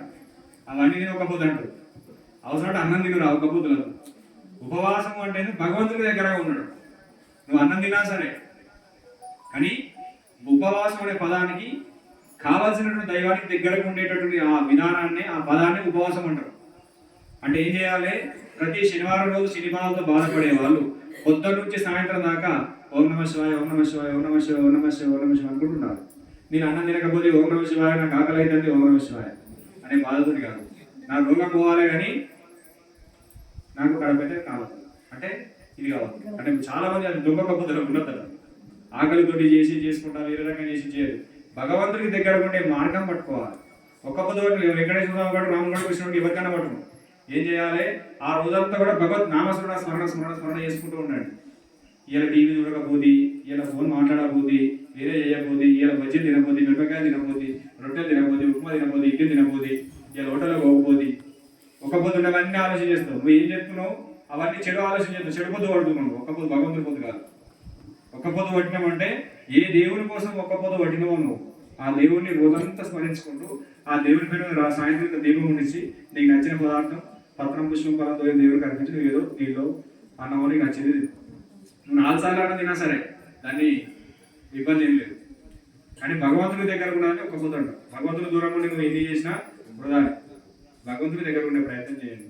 కాబట్టి శని యొక్క గొప్పతనం, శని యొక్క విశిష్టత ఏంటి ముఖ్యంగా అంటే శని ఎవరికి బాధ పెట్టుడు అనే అంశం క్లుప్తంగా చెప్పాలంటే సత్యంగా నడిచే వారికి ఇబ్బంది పెట్టాడు, ధర్మంగా నడిచే వారికి ఇబ్బంది పెట్టాడు, తల్లిదండ్రులు ప్రేమించే వారికి ఇబ్బంది పెట్టాడు. భార్యాభర్తలు ఎక్కడైతే అన్యోన్యంగా సుఖశాంతి సంతోషాలతో ఉంటారో అక్కడ శని రాడు. ఎక్కడైతే మంచి ఆలోచన ఉంటుందో, ఎక్కడైతే గురువు మీద భక్తి కలిగి ఉంటుందో అక్కడ శనీశ్వరుడు రాడు. ఎక్కడైతే గురు సంప్రదాయానికి దగ్గర ఉంటుందో అక్కడ శనీశ్వరుడు రాడు. ఎక్కడైతే దైవిక సంపత్తులు అనేవి ఉంటాయో, ఎక్కడైతే దైవిక వస్తువులు ఉంటాయో అక్కడ శనీశ్వరుడు రాడు. ఎక్కడైతే నువ్వు ధర్మ మార్గాన్ని అనుసరించి నిత్యము పారాయణ చేస్తావు, నిత్యం శ్లోకాలు చేస్తావు, నిత్యం జపం చేస్తావు అక్కడ శనీశ్వరుడు రాడు. ఎందుకంటే అది శనికి ప్రీతికరమైంది. ఎవరైతే తల్లిదండ్రులు పూజించే వాళ్ళు ఉంటారో వాళ్ళకి శని యొక్క అనుగ్రహం కలుగుతుంది. శని అనుగ్రహం దొరికిందంటే వాడు ఉన్నత స్థాయికి వెళ్ళిపోతాడు, రాజు అవుతాడు. రాజకీయంగా ఎదగాలి కాబట్టి శని బలంగా ఉండాలి. శని బలం ఉన్నోడే మంచి స్థాయికి వెళ్తాడు రాజకీయాలు. చాలా ఇంపార్టెంట్, జ్యోతిషాస్త్రం చెప్తుంది అది. కాబట్టి శని యొక్క దోషాలు పోవాలంటే కావాల్సిన శాంతులు కాదు చేసుకోవాల్సింది ధర్మంగా నడవడం, మంచిగా బతకడం, మనకు ఉన్నటువంటి దాంట్లో తృప్తిగా ఉండడం. నువ్వు ఎప్పుడైతే నీ జీవితాన్ని సత్ మార్గం వైపు ప్రయాణింపజేస్తావో ఆ మార్గం తప్పనిసరిగా శని దోషాల నుంచి బయటపడేస్తుంది. దైవ మార్గం వైపు నువ్వు నడుతావో ఆ స్థితి నుంచి నీకు శని కాపాడుతాడు, మంచిగా ఉంటాడు అని విధంగా సెట్ అవుతాడు. కాబట్టి ఇక్కడ నుంచి మీకున్న గ్రహ దోషాలు ఇవ్వన పోవాలన్నా కూడా నువ్వు ఎంత దూరం పడేసి కొట్టినా కొట్టి పడేసినా ఏం చేసినా ధర్మంగా ఉండండి, న్యాయంగా ఉండండి, స్మరణ చేసుకోండి. కలియుగంలో స్మరణకి వచ్చింది ఏమి ఉండదు. నువ్వు 4 గంటలు శ్వాస మీద శ్వాస పెట్టి పీల్చుకుంటావు నీకు ఏమి రాదు. అదే స్మరణ ఒక అర్ధగంట సేపు చేసినామంటే నీ ఇంట్లో దైవశక్తిని తాండవిస్తుంది. అంతకు మించింది ఏముండదు. అది రావాలి అంటే ఖచ్చితంగా శ్రద్ధావాన్ లభతే జ్ఞానం. శ్రద్ధ విశ్వాసం అనేది ఉండాలి మనిషి దగ్గర. విశ్వాసం లేనడానికి మనం ఎన్ని చేసినా వృధానే, శ్రద్ధ లేనడానికి మనం ఎన్ని చెప్పినా వృధానే. నువ్వు ఎన్ని సత్సంగాలు విను, ఎన్ని ప్రవచనాలు విను, ఎన్ని దేవతల విగ్రహాలు ఇంటి చుట్టూ పెట్టుకో, 100 విగ్రహాలు కొనొచ్చు, కానీ ఆ విగ్రహం ఉండే శక్తి నీ వైపు వాళ్ళంటే నీ దగ్గర స్మరణ ఉండాలి.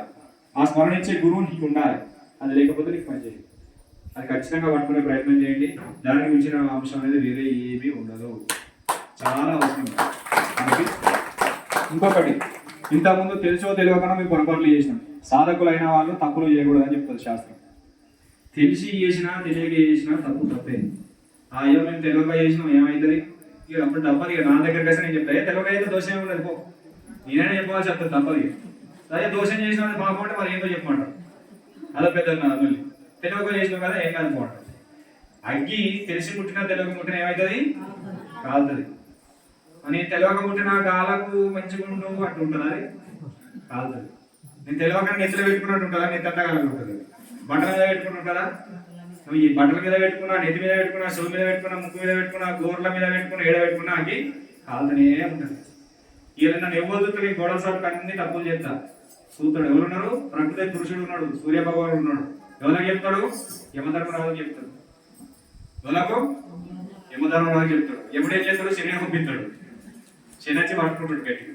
ఎందుకంటే వాళ్ళ అందరంలో బంధం ఉంటుంది. ఆ సర్కిల్ అంటే కుటుంబ వ్యవస్థ రకంగా జనరేట్ చేసిన పరమాత్ముడు. ఎందుకోసం, మన కోసం, మన మంచి కోసం. మన మంచి కోసమేనా, మన మంచి కోసం. ఎందుకంటే మనం తప్పు మార్గం నడవద్దు, మనం ఉద్ధరించబడాలని చెప్పి ఈ చరాచర సృష్టి అంతా కూడా ఆ రకంగా ప్రకృతి సిద్ధంగా తయారై ఉన్నది.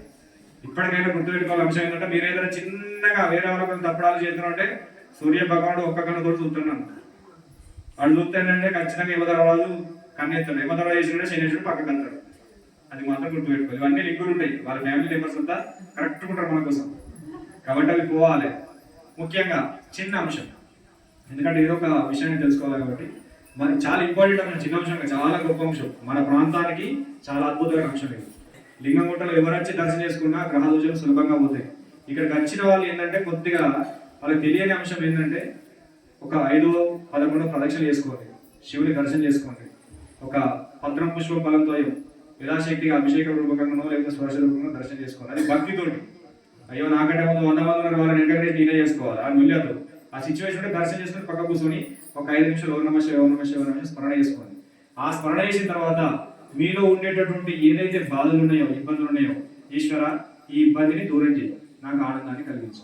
ఇంకొక మెయిన్ అంశం, నీకు ఇబ్బంది ఒకటే ఉంటుంది, ఆనందాలు 10 ఉంటాయి. చాలా ఇంపార్టెంట్ ఇది. ప్రకృతి మీకు ఇచ్చేటటువంటి అంశం ఇది. జీవితంలో ఎక్కడ కూడా మీకు ఏ డిక్షనరీలో దొరకదు. బాధలు ఏదో ఒకటే అంశం ఉంటుంది, ఒక అంశం బాధ ఉంటుంది, 10 అంశాలు సంతోషం ఉంటాయి. ఇక్కడికి వచ్చి బాధనే చెప్పుకుంటారు, కానీ ఆ సంతోషాన్ని చెప్పుకోరు చాలా మంది. శివుడు ఏం చేస్తాడు, ఏదైనా ప్రకృతి దేవత ఏం చేస్తుందంటే, నువ్వు ఏదైతే పదే దానికోసం ఆలోచిస్తావో దాన్నే నీకు ప్రసాదిస్తాడు. అంటే నాకు ఇలా బంగారం లేదు అని అనుకో, ఉన్న 2 తులాల బంగారం కూడా పోతుంది. అదే అయ్యా ఈశ్వరుడు ఈ దయతో నాకు 2 తులాల బంగారం ఉన్నది, ఆ 2 తులాలకు ఇంకొక 2 తులాలు నాకు జమ అయితే నేను ఎలాగైనా నేర్చుకుంటా సార్ అని చెప్పి దండం పెట్టాను. నాకు ఆరోగ్యం మంచి లేదా, ఆరోగ్యం మంచి నా శివంతో నొప్పి పెడుతుంది, శివుడు నిజంగానే శివుడు అవుతుంది, ఇంకో శివుడు కూడా అవుతుంది. అయ్యా నాకు ఒక్క శివు మంచి లేకపోయినా సరే ఇంకొక శివు మంచిగా ఉన్నది, ఈ శివ రూపకంగా ఇంకొక శివుడు కూడా నాకు మంచిగా ప్రసాదించు స్వామి అని చెప్పి దండం పెట్టుకున్నారు అనుకో, ఆ శివుడు కూడా నీకు రిపేర్ అవుతుంది. అంటే దీని అర్థం ఏంటంటే, గుడ్డిగా మీకు ఏదైతే భగవంతుడు ప్రసాదించినటువంటి మంచి ఫలితం ఉందో, ఈశ్వర నాకు ఇలా శరీరాన్ని ఆనందంగా ఇచ్చినావు, ఈ చేలు ఇచ్చినావు, ఈ మనసుని ఇచ్చినావు, ఈ నాకు నడవడానికి కాళ్ళు ఇచ్చినావు, వీటిని ఇచ్చినట్టు గురువు గాను నీ సేవ నేను ఒకరోజు చేసుకుంటాను. ఎందుకంటే ఇది నీ ప్రసాదం, ఇంతకు మించి ఏమున్నది. ఆరోగ్యం మహా పెద్దలు చెప్తారు, ఆరోగ్యమే మహాభాగ్యం, దానికి మించిది ఏమున్నది. ఇంత మంచి శరీరాన్ని ఇచ్చిన, శరీరంలో బీపీ షుగర్ ఉంటుంది, అది యుగ ధర్మం వల్ల వస్తూనే ఉంటుంది, అది కామన్ తగ్గుతూనే ఉంటాయి. ఈ రోగం పోగొట్టే శక్తి కూడా నీ దగ్గర ఉంది ఈశ్వర. కాకపోతే నాకు ఇంత మంచి ఇచ్చినావు, ఈ మంచిలో ఉన్నటువంటి ఈ చెడును ఒకటి తీసేసి నీకు ఉన్నటువంటి మంచిని చెప్పండి. నీకు 10 ఎకరాల భూమి ఇచ్చాడు, నాకు ఇంకొక 2 ఎకరాలు అయితే మంచిగా ఉన్న సార్, 2 ఎకరాలు ఇచ్చాడంటే ఉన్నటువంటి పదార్థంతో 2 పోతుంది. అందుకే ఏం చేయినా 10 ఎకరాలు నీ ప్రసాదమే, ఈ ప్రసాదాన్ని కాస్త ఇంకొక 2 ఎకరాలు పెంచే విధంగా ప్రసాదాన్ని ప్రసాదించు స్వామి అనేది సంకల్పం చేసుకోండి. అంటే నీకు ఉన్నటువంటి మంచిని చెప్పు, నీకు కలిగిన సంపదను భగవంతుడికి చెప్పు. ఎట్లా? బయట అందరు 10 మంది ఉంటారు, నాకు ఇలా 20 తులాలు ఉన్నాయి, మళ్ళొచ్చే వరకు నాకు ఇంకొక 10 తులాలు తెలుసు, ఇంకొకరికి ఇవ్వాలి ముచ్చట అంటే చెప్పాలని ఇప్పుడు మీకు ఉన్న ఆస్తులన్నీ బయట పోయి చెప్పారు, మంచిలన్నీ బయట పోయి చెప్పారు. అట్లా చెప్పొద్దు, మనసులో చెప్పుకోవాలి. మంచిని ఎప్పుడైనా మనసులో చెప్పుకోవాలి, చెడుని ఎప్పుడైనా కూడా మనసులో చెప్పుకోవాలి. అయ్యా ఈ రకంగా ఆరోగ్యంగా ఉన్నా అంటే నీ యొక్క దీక్ష, ఈ సంపాదన కలిగినట్టే నీ యొక్క దీక్ష, ఈ కలిగిన సంపాదన నీ యొక్క దీక్ష. ఈ సంపాదనకి ఇంకొక 2 సంపాదన జోడిస్తే నీ సేవలు ఇంకొకటిగా ముందుకెళ్తా. ఇలా నెలకు ఒకసారి వచ్చేది వారానికి ఒకసారి వస్తా, ఈ వారానికి ఒకసారి మళ్ళీ పెట్టిండు సార్, ఈ వారం కాదు ఈ నెలకు వచ్చేది ఏడాదికి ఒకసారి వస్తాం. అట్లా చెప్పుడు సార్ ఏదైనా ఉండేది. ప్రతి శివరాత్రి వచ్చేది అది నొల్లి పోతుంది మాకు, ఈ నొల్లి పోతుంది, ఈ ప్రవచనం పోతుంది, ఈ పారాయణం పోతుంది, అసలు ఈ ఉన్నటువంటి వ్యవస్థనే పోతుంది మాకు. అట్లా కాదు, ప్రతి తెలిసి కానీ తెలియగానే శివ మనకు సోమవారం వచ్చిందంటే శివయాస అనేది నీ మనసు కొట్టుకోవాలి, ఇంకొక రావాలి. ఎప్పుడైతే నీకు సోమవారంలో లింగం గుట్టాను కదా, ఎక్కడైనా సరే ఏ శివాలయమైనా సరే, కాకపోతే లింగం గుట్ట స్వయంగా ఉంది, పడమని ముఖం ఉంది కాబట్టి నీ దరిద్రాలు తీసి పడేస్తుంది. తెలిసి మనసులో ఇంటికాడ స్మరణ చేసుకున్నా నీ దరిద్రాన్ని తీసేస్తుంది. అంత శక్తి లింగం గుట్టకు. ఎందుకంటే యోగులు మహాసిద్ధులు తప్ప చేసిన ప్రదేశం సిద్ధ భూమి అంటారు. ఇక్కడ సిద్ధ భూమిలో ఒక్కసారి శివనామాన్ని చేసినా కూడా 1,000,000 సార్లు చేసిన ఫలితం వస్తుంది. ఆ ఫలితం జపసంఖ్య వృద్ధి కావాలి, నీకు శక్తి పెరగాలంటే లింగం గుట్టకు వచ్చి నీ పదే చెప్పేది ఏంటంటే, వచ్చిన వాళ్ళు లౌకిక విషయాలు మాట్లాడకండి, ఎదుటోళ్ళ గురించి తప్పుగా కానీ మెప్పగా కానీ గొప్పగా కానీ ఏది మాట్లాడకండి. శివుని దర్శనం చేసుకున్నట్టు 5 నుంచి 15 నిమిషాలు మౌనంగా స్మరణ చేసుకోండి. మీకు నచ్చిన విధంగా మీకు కావాల్సిన కోరికను ఉన్నటువంటి మంచిని భగవంతుడికి చెప్పి ఆనందంగా ఒక 5 నిమిషాలు స్మరణ చేసుకోండి. అది జీవితంలో తప్పనిసరిగా మీ యొక్క ఆస్తులను పెంచుతుంది, మీ యొక్క ఆరోగ్యాన్ని పెంచుతుంది, మీ కోరికలు నెరవేరుస్తుంది. అంతకు మించినటువంటి దేవుడు ఉన్నదాన్ని ప్రసాదం అని చెప్పండి. అంటే మీకు ఉన్న మంచి ఆరోగ్యం ఉంది, అయ్యా ఆరోగ్యం ఇచ్చినావు, నా భర్తకు ఆరోగ్యం ఇచ్చింది కాపాడు, నాకు ఆరోగ్యం ఇచ్చినావు, నా పిల్లలకి ఈ రకం ఉంది వాళ్ళని కాపాడు. నీకు ఇచ్చింది చెప్పి నీకు లేని కోరుకో, నీకు లేనిదే కోరుకొని ఉన్నదని చెప్పకుండా రాసుకున్నావు అనుకో. అట్లా చాలా మంది భక్తులు కూడా కొన్ని సందర్భాలు వచ్చినాయి. అవి నాకు చెప్పినా ఈశ్వరు ఎక్కడ చెప్పినా సమానమైన ఫలితం, కానీ అది విధానం. అది ఆ విధానాన్ని ఎక్కడ ఏ గుడికి వెళ్ళినా కూడా అయ్యా నాకు ఈ బతుకును ప్రసాదించిన ఈ వైభవంతా నీ యొక్క భిక్ష, కానీ ఈ వైభవంలో చిన్నగా ఇది ఒకటి జరుగుతుంది స్వామి, దీన్ని కూడా తీసేసినామంటే ఎల్లకాలం నీకు దాసులనే ఉంటాను అనే విధంగా సంకల్పం చేసినాం అనుకో, ఎల్లకాలం మీకు లేదు అనే పదం దగ్గరికి రాదు. ముక్కు మీద ఎగాలకుండా భగవంతుడు చూసుకుంటాడు. అది ఈశ్వరుని యొక్క ప్రసాదం, ఆ స్థితిని పెట్టుకున్నాం. ఇంకొక ముఖ్యమైన అంశం ఏంటంటే, ఇంతకుముందు దాని విషయం చెప్పినామా, తెలిసి కానీ తెలియక కానీ ఏదైనా పొరపాట్లు చేస్తే ఏం చేస్తే అవి శుద్ధి సులభమైన మార్గం. దానికి ప్రాయచిత్త కాండలో చాలా ఉన్నాయి ప్రాయచిత్తాలు. ఆ ప్రాయచిత్తాలు తప్పనిసరిగా శాస్త్ర ప్రకారంగా చేసుకోవాలి. మాకు ఏ శాస్త్రం తెలియదు, ఏం తెలియదు, ఇవన్నీ తెలుసుకోవాలంటే మా వల్ల కాదు, మా జీవితం మీద అయిపోతుంది అనే వాళ్ళు ఒక సులభమైన మార్గం. మనకు ధర్మపురి అనే క్షేత్రం మీద ఎప్పుడు విన్నారా? ధర్మాపురి ఏ దేవుడు ఉంటాడా? మల్లన్న దేవుడు ఉంటాడా? నరసింహస్వామి. ఏ నరసింహస్వామి ఉంటాడు? లక్ష్మీ నరసింహస్వామి, యోగ నరసింహస్వామి, ఇక్కడ నరసింహస్వామి ఉంటాడు. వాళ్ళ ఇద్దరి పక్కన లక్ష్మీ ఉంటాడు కాబట్టి లక్ష్మీ నరసింహస్వామి. ఆ నరసింహస్వామి క్షేత్రంలో మన ప్రపంచంలోనే ఎక్కడ లేనటువంటి ఒక యమధర్మరాజు యొక్క క్షేత్రం ఉన్నది. ఎవరికైనా తెలుసా? ఎవరు తెలియదా? ఆ యమధర్మరాజు యొక్క గుడి ఎక్కడ ఉందంటే అది ధర్మపురిలో మాత్రమే ఉన్నది. ఆ క్షేత్రంలో నువ్వు తెలిసి కానీ తెలియదు కానీ పొరపాట్లు చేసిన వాళ్ళు మంచిగా రాలేదు. చాలా ఇంపార్టెంట్, సాధకులకు అవసరం. ఇక మామూలు లౌకిక జీవుడు వాళ్ళు రోజు పోయి రోజు కొబ్బరికి కొట్టి మళ్ళీ తప్పు చేస్తారు. ఎందుకంటే మాకు యమధర్మరాజు ఉన్నాడు, మళ్ళా దండం పెట్టేస్తే చాలా అట్లా కూడా ఆలోచిస్తారు. సాధకులు ఎవరైతే సాధకులు ఉంటారో ఆ సాధకులు సాధన రీత్యా ఎదగలేకపోతున్నారు. మేము ధ్యానంలో కానీ జపంలో కానీ మంచి స్థాయిలో కానీ ముందుకెళ్ళలేకపోతున్నాం, లేదు లౌకిక జీవితంలో ఉన్నాం, మాకు ఎన్ని పూజలు చేసి ఎన్ని చేసినా ఉన్నత స్థితి వస్తలేదు అనేటువంటి వాళ్ళు భరణీ నక్షత్రం అనేది వస్తుంది నెల, అంటే 27 రోజులు ఒకటి వస్తుంది. ఏ నక్షత్రం అది? భరణీ నక్షత్రం. ఎన్ని నక్షత్రాలు ఉంటాయి మనకు? మీకు అనుకున్నా నాకు లెక్క పెట్టినాము, అవి మొత్తం ఉంటాయి మీద నక్షత్రాలు. 27 నక్షత్రాలు ఉంటాయి. నక్షత్రాల పేర్లు లేపు మరి, నక్షత్రాల పేరు అశ్విని పోయింది మరి. అశ్విని నుంచి వచ్చే దాని తర్వాత వచ్చేది భరణి నక్షత్రం, 2వ నక్షత్రం అన్నమాట. అశ్విని నుంచి రేవతి దాకా 27 నక్షత్రాలు ఉంటాయి. ఆ 27 నక్షత్రాలు అంటే 27 నక్షత్రాలు అంటే ఆచార ప్రకారంగా ఇచ్చినటువంటి నక్షత్రాలు. మనిషి భూమి మీద పుట్టినంటే ఆ 27 నక్షత్రాలు ఏదో నక్షత్రానికి వాడు అర్హుడు. ఒక్కొక్క నక్షత్రానికి 4 పాదాలు ఉంటాయి. ఇప్పుడు రేవతి నక్షత్రం ఉంది. దే, దో, చ, చి అనే 4 అక్షరాలు ఉంటాయి. ఆ 4 అక్షరాలను 4 పాదాలు అని చెప్తాం. ఇట్లా ప్రతి ఒక్క నక్షత్రానికి 4 అక్షరాల చొప్పున 27 నక్షత్రాలకు 108 పాదాలు ఉంటాయి. ఆ 108 పాదాలలో ఒక్కొక్క పాదానికి 100 భాగాలు చేయాలి. అది పెద్ద శాస్త్రం, జ్యోతిష శాస్త్రం. ఇలా ఇంతకుముందు చిన్న అప్పుడప్పుడు నేను మాట్లాడు, ఒక తల్లి గర్భంలో 2 కౌరలు కొట్టిర్రు, ఒకడు దొంగ అయిండు, ఒకటి పోలీస్ అయిండు. వాడు ఇద్దరు నక్షత్రం ఒకటే, ఇద్దరి పాదం ఒకటే, ఇద్దరి గుణగణాలు ఒకటే ఉన్నాయి. ఒకటి పోలీస్ ఎట్లయిండు, ఒకటి దొంగ ఎట్లయిండు, ఒకడు డాక్టర్ ఎట్లయిండు, ఒకటి పేషెంట్ ఎట్లయిండు అనే క్వశ్చన్ చాలా మంది చెప్తారు. ఆ పాదములోనే దాన్ని 100 భాగాలు వేయాలి. ఒక్క తల్లి గర్భంలో పుట్టిన కూడా 5 నిమిషాలు 2 నిమిషాలు వెనకపోతాడు తల్లి గర్భం నుంచి బయట. అవునా కాదు? ఆ ఉన్నటువంటి ఆ ఒక్క పాదాన్ని, రేవతి నక్షత్రం 4వ పాదాన్ని 100 భాగాలు చేస్తే వాడు ఇద్దరు 4వ పాదంలో పుట్టిరు. ఆ 100 భాగాలు చేస్తే 100వ భాగంలో ఎంత దుర్గడిలో వీడు పుట్టిండు, ఎంత మంచి అమృత గడిలో వీడు పుట్టిండు అని తెలుస్తుంది. ఆ జ్యోతిష శాస్త్రం అది 100% ఉంటుంది. దాన్ని బట్టి నువ్వు దొంగ అయినావా, పోలీస్ అయినావా, ఏం చేసినా శాస్త్రం చెప్తుంది. జ్యోతిష శాస్త్రం కూడా ఎంఏ పీజీ అనేది ఉంది ఒకటి, అది కూడా ఒక సైన్స్. దాన్ని దొరకబడచ్చు. మళ్ళీ వెళ్ళిపోతున్నాం యమధర్మరాజు గురించి మాట్లాడాలి. తప్పులు చేసినటువంటి వాళ్ళు యమధర్మరాజు ధర్మపురి ఉన్నటువంటి ఆ క్షేత్రంలో భరణి నక్షత్రం రోజున, అంటే ఏం చేయాలి, మీరు ఒక రోజు ముందే వెళ్ళాలి. అశ్విని నక్షత్రం రోజు అక్కడికి వెళ్ళాలి. భరణి నక్షత్రం కూడా ప్రత్యేక పూజలు, ప్రత్యేక అభిషేకం ఉంటుంది. రోజు ఉంటుంది అక్కడ, ప్రతిరోజు జరుగుతూనే ఉంటుంది. అక్కడికి వెళ్ళి ఆడ ధర్మపురి దక్షిణ వాహిని, అంటే అక్కడ ఉన్నటువంటి గోదావరి ఎటు పోతుంది, అన్ని తూర్పు కన్నా పోతే ఉత్తరం ధర్మపురి ఎటు పోతుంది, దక్షిణం వైపు ప్రవహిస్తుంది. ఆ దక్షిణం వైపు ప్రవహించేటటువంటి ఆ దక్షిణ వాహినిలో స్నానం చేసి, నువ్వు ఏ బట్టలతో పాపం చేసినట్టు బట్టలు ఏవైతే ఉన్నాయో, అంటే పాపం చేసినట్టు ఏ బట్టలు కట్టుకుని మాకు గుర్తులేదు స్వామి. 800 మంది రకరకాల బట్టలు కట్టుకుని దిక్కినాము. ఆ బట్టలన్నీ పట్టుకుని పోవాలంటే మాకు మొయ్యకుండా అవుతుంది. పాపాల మోయేసి కానీ బట్టలు మోయాలి, బతుకున్నాయి మనం. అవి పోవాలంటే ఏం చేయాలి, ఆ బట్టలు కాదు నువ్వు వేసుకోవాల్సింది. ఇంటి నుంచి నువ్వు వెళ్ళేటప్పుడు ఏ బట్టలతో అయితే వెళ్తున్నావో, ఇంపార్టెంట్, సులభమైన మార్గం. అట్లా ఎంతోమందికి భగవంతుడు ఆ శక్తిని ప్రసాదించాడు. ఏ ఇంటి నుంచి నువ్వు నీ మనసులో సంకల్పం చేసుకుని ఏ బట్టలతో అయితే నువ్వు ధర్మపురికి వెళ్ళినావో, ఆ బట్టలతో ఒక రోజు నిద్ర చేయాలి. అంటే మేము వేరే రకంగా నిద్ర పోతాం అని అనుకోవద్దు. ఆ బట్టలతో నిద్ర చేసుకొని ఏ బట్టలతో అయితే నువ్వు వెళ్ళినావు ఆ బట్టలతో గోదావరిలో మునగాలి.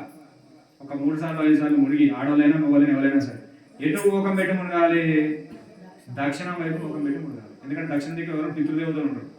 నీ పాపాన్ని, నీ యొక్క స్థితిని దక్షిణ పితృదేవతలు ఎక్కడ ఉంటారు, ఏ లోకంలో ఉంటారు, 99.9% యమలోకంలో ఉంటారు. ఆ యమలోకానికి అధిపతి ఎవరు, యమధర్మరాజు. యమధర్మరాజు ఏం చేస్తాడు, వీడు సత్యవంతుడా, అసత్యవంతుడా, ధర్మవంతుడా, అధర్మవంతుడా అని ఎప్పటికప్పుడు నిన్ను పరీక్షిస్తూనే ఉంటాడు. ఆ పరీక్షకు మెయిన్ కారణం ఎవరు, ప్రత్యక్ష సాక్షి అయిన సూర్య భగవానుడు. అందుకే ఆ దక్షిణ దిక్కు తిరిగి ఒక 3 మునుగులు మునిగి నువ్వు చేసినటువంటి ఆ బట్టలు అక్కడనే విడిచిపెట్టి వేరే వస్త్రాలు ధరించి, అంటే కొత్త వస్త్రాలు అనేది కాదు, వెళ్ళిన వాళ్ళు కొత్త బట్టలు కట్టుకోరు. ఈ కొత్త బట్టలు కట్టుకోవాలని నేను చెప్పినాను, అప్పు చేసిన కొత్త బట్టలు కొనుక్కుంటూ ఈ ఉతికిన బట్టలు కట్టుకుంటే సరిపోతుంది. ఉతికిన బట్టలు కట్టుకొని ఆ దేవాలయంలో ఎక్కడైతే ఆ భరణి నక్షత్రంలో చిన్న ఉంటుంది ఆలయం, ఆ యమధర్మరాజు దగ్గర అభిషేకం ఉంటుంది, ప్రాసెస్ ఉంటుంది. ఒక రోజు ముందు మీకు వెళ్తేనే మీకు అర్థమవుతుంది. ఆ రోజు అభిషేకం చేసుకొని మీరు చేసినటువంటి తప్పును, ఎన్నైతే తప్పులు చేసినా అవన్నీ రాసుకోవాలి. అంటే మనసులో రాసుకోవాలి, పేపర్లో రాసుకోవాలి. ఇంకోటి పేపర్ చూసినానుకో వాడు అంతా చేసిపోతుంది. మీ అమ్మను, మీ నాన్నను, మీ వేరే మీ కొడుకు చూసినానుకో, మీ పాపాల చేత బాధ అవుతే మీకంటే ముందు వాళ్ళు తెలుస్తుంది, యమధర్మరాజు కంటే ముందే వాళ్ళకి తెలుస్తుంది. పేపర్ ఇప్పుడు చేసిన తప్పు ఎప్పుడు డైరీ రాసుకోవద్దు, గుర్తు పెట్టుకోదు. ఎవరికి డైరీ రాసేటట్టుంటే చేసిన తప్పులు డైరీ రాసుకోవద్దు, అలా చేసిన మంచిలే రాసుకోవాలి. మనసులో కూడా మంచిలే రాసుకోవాలి, తప్పుగా రాసుకోవద్దు. కానీ ఇట్లాంటి దగ్గరికి వెళ్ళినప్పుడు మాత్రం ఏదైతే నువ్వు చేసిన పొరపాట్లు ఉంటాయో ఆ పొరపాట్లను మనసులో నువ్వు 1 చేసినావా, 10 చేసినావా, 100 చేసినావా, 1000 చేసినావా అవి గుర్తు చేసుకుని, అయ్యా నేను తప్పు చేసిన మనసులో యమధర్మరాజు చూసుకొని అలా నీ పేరు మీద గోత్రం మీద సంకల్పం చెప్పుకొని ఆ పూజలో పాల్గొని, నేను ఈ పొరపాటు చేసిన స్వామి, ఇక నుంచి ఆ పొరపాటును నన్ను మన్నించు, ఇక నుంచి నా జీవితం 100% సత్యంగానే బతుకుతా, ధర్మంగా బతుకుతా, న్యాయంగా బతుకుతా, నా జీవితంలో అనర్థాలను తొలగించు, నా అనర్థాలను తొలగించు, నన్ను కాపాడు, నా సాధనను నూతన తీసుకురా అని చెప్పి సంకల్పం చేసి అక్కడ ఒక అఖండ దీపం ఉంటుంది. ఆ దీపంలో ఇంత నూనె పోసి వచ్చిందంటే ఆ రోజు నుంచి మీరు చేసినట్టు పాపరాశి 100% మాయం చేసిన ధర్మం శక్తి అది దుర్గవచ్చుకున్నాం. సాధకులైనా సరే, ఎవరైనా సరే, ఏదైనా సరే ఆ శక్తిని పట్టుకొని అక్కడికి వెళ్ళి అది యమధర్మరాజు సంకల్పం చేసుకుని వచ్చిందంటే తప్పనిసరిగా ఆ రోజుకు ముందున్నటువంటి దోషాలు మీకు పోయినట్టు. సులభమైన మార్గం, దాని ప్రాయచిత కళలు ఎన్నో ఉంటాయి, ఆ మార్గాలు లేవు. అయ్యా మాకు అది ఏం శాత కాదు, మీకు ఈ రకం ఉంటాం మేము. కానీ ఆడ నువ్వు తప్పుకొని ముక్కు రాసి దీపంలో నూనె పోసి వచ్చిన తర్వాత మళ్ళీ తప్పు చేసినావా, ఆ చేసిన రెట్టింపు పాపాల యొక్క ఫలితం నీకు దొరుకుతుంది.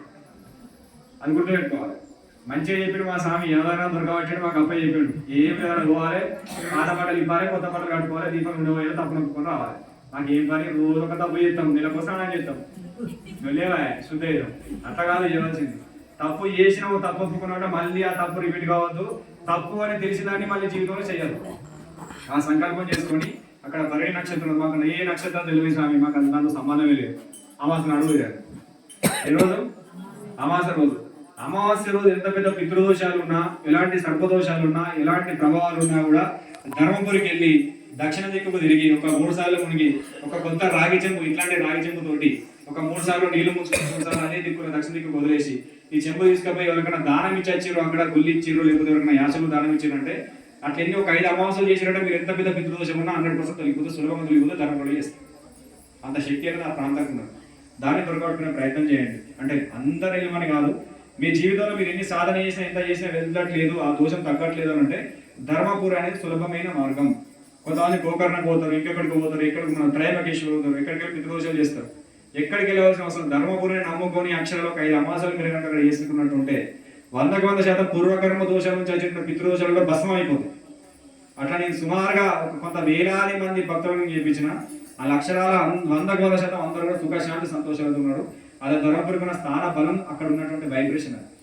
ఎందుకు అని అంటే అక్కడ నరసింహస్వామికి తొలి పూజ చేసినటువంటి శక్తి ఎక్కడ ఉందంటే యమధర్మరాజు చేసినాడు. దాని పెద్ద స్టోరీ ఉంటుంది. ఆలయం ఎందుకు వెలిసింది, ఒక భక్తుడు, ఆ భక్తుడు తీసుకొచ్చి ఏం చేసినాక ప్రతిష్ట చేసిండు.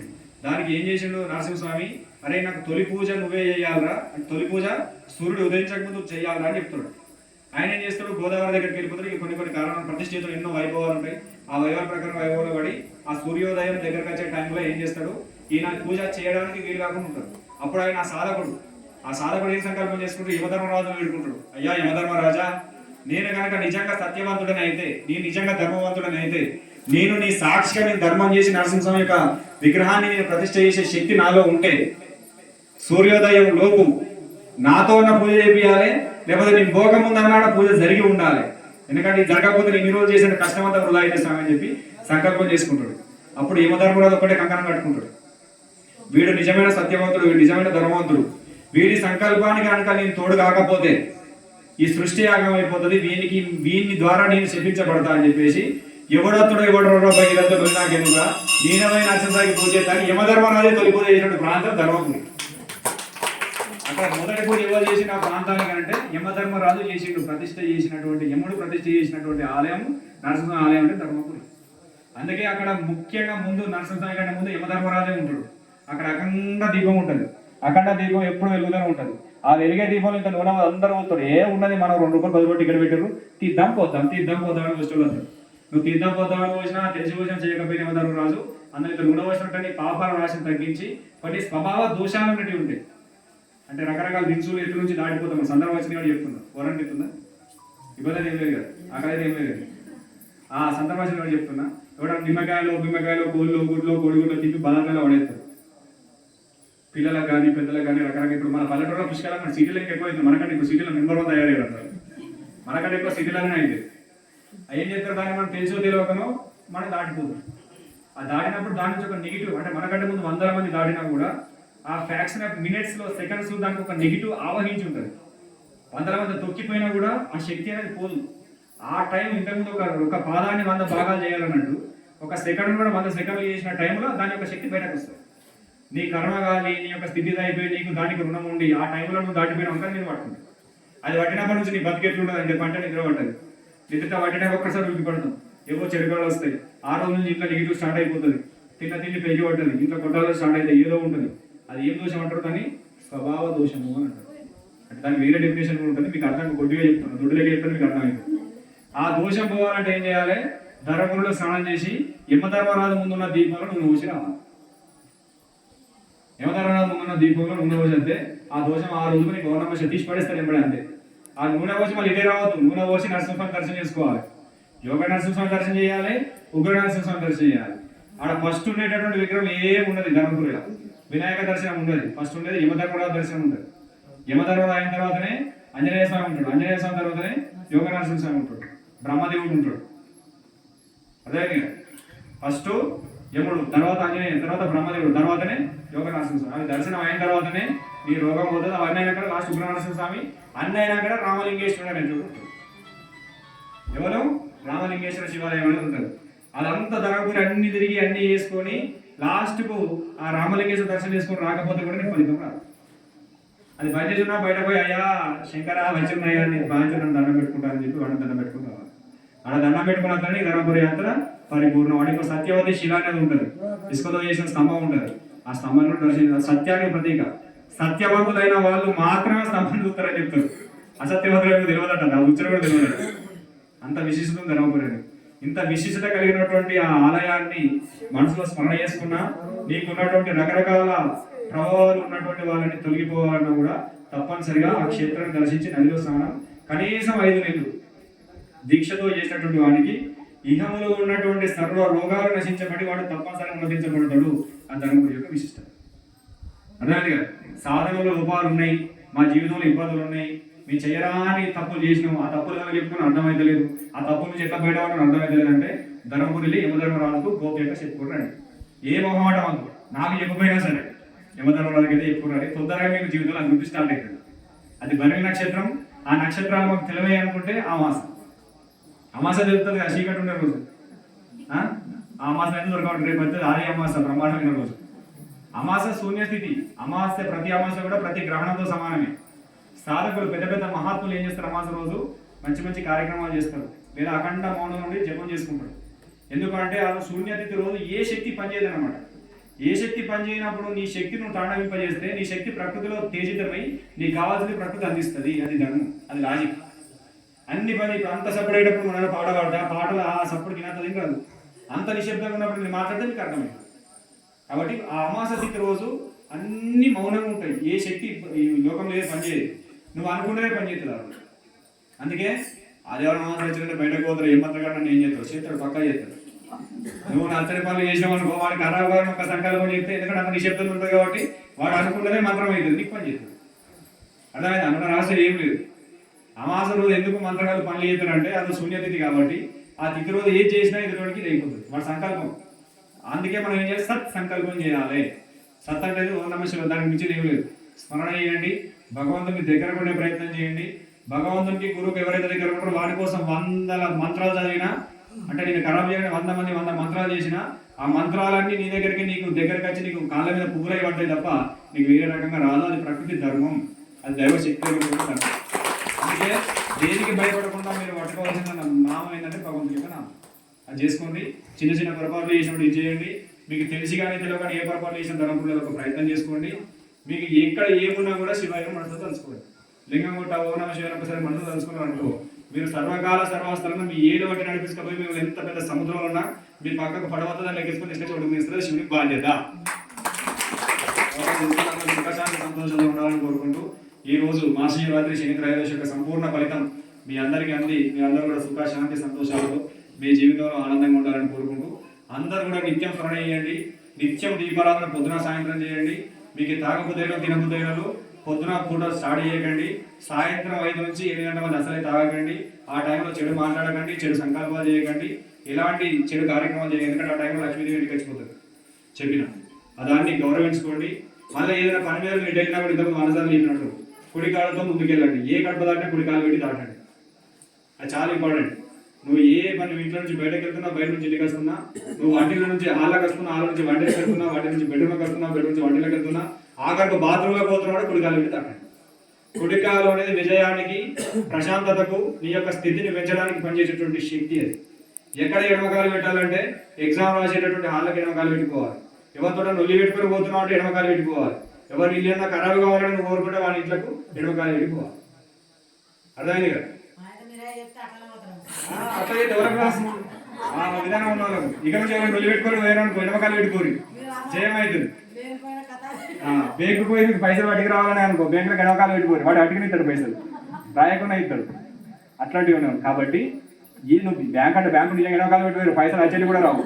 ముందే చెప్తున్నా, ఎక్కువ తయారు పెట్టిపోయారనుకో అలా పని కాదు. బదులు రాగలుగుతున్నాం. నీకు ఇచ్చే పైసలు మీ అకౌంట్లో పైసలు ఎడమకాలు పెట్టి పైసలు రావు. వాళ్ళు మేనేజర్ ఉన్నాడు, క్యాషియర్ ఉన్నాడు, ఎవరో ఉన్నాడు.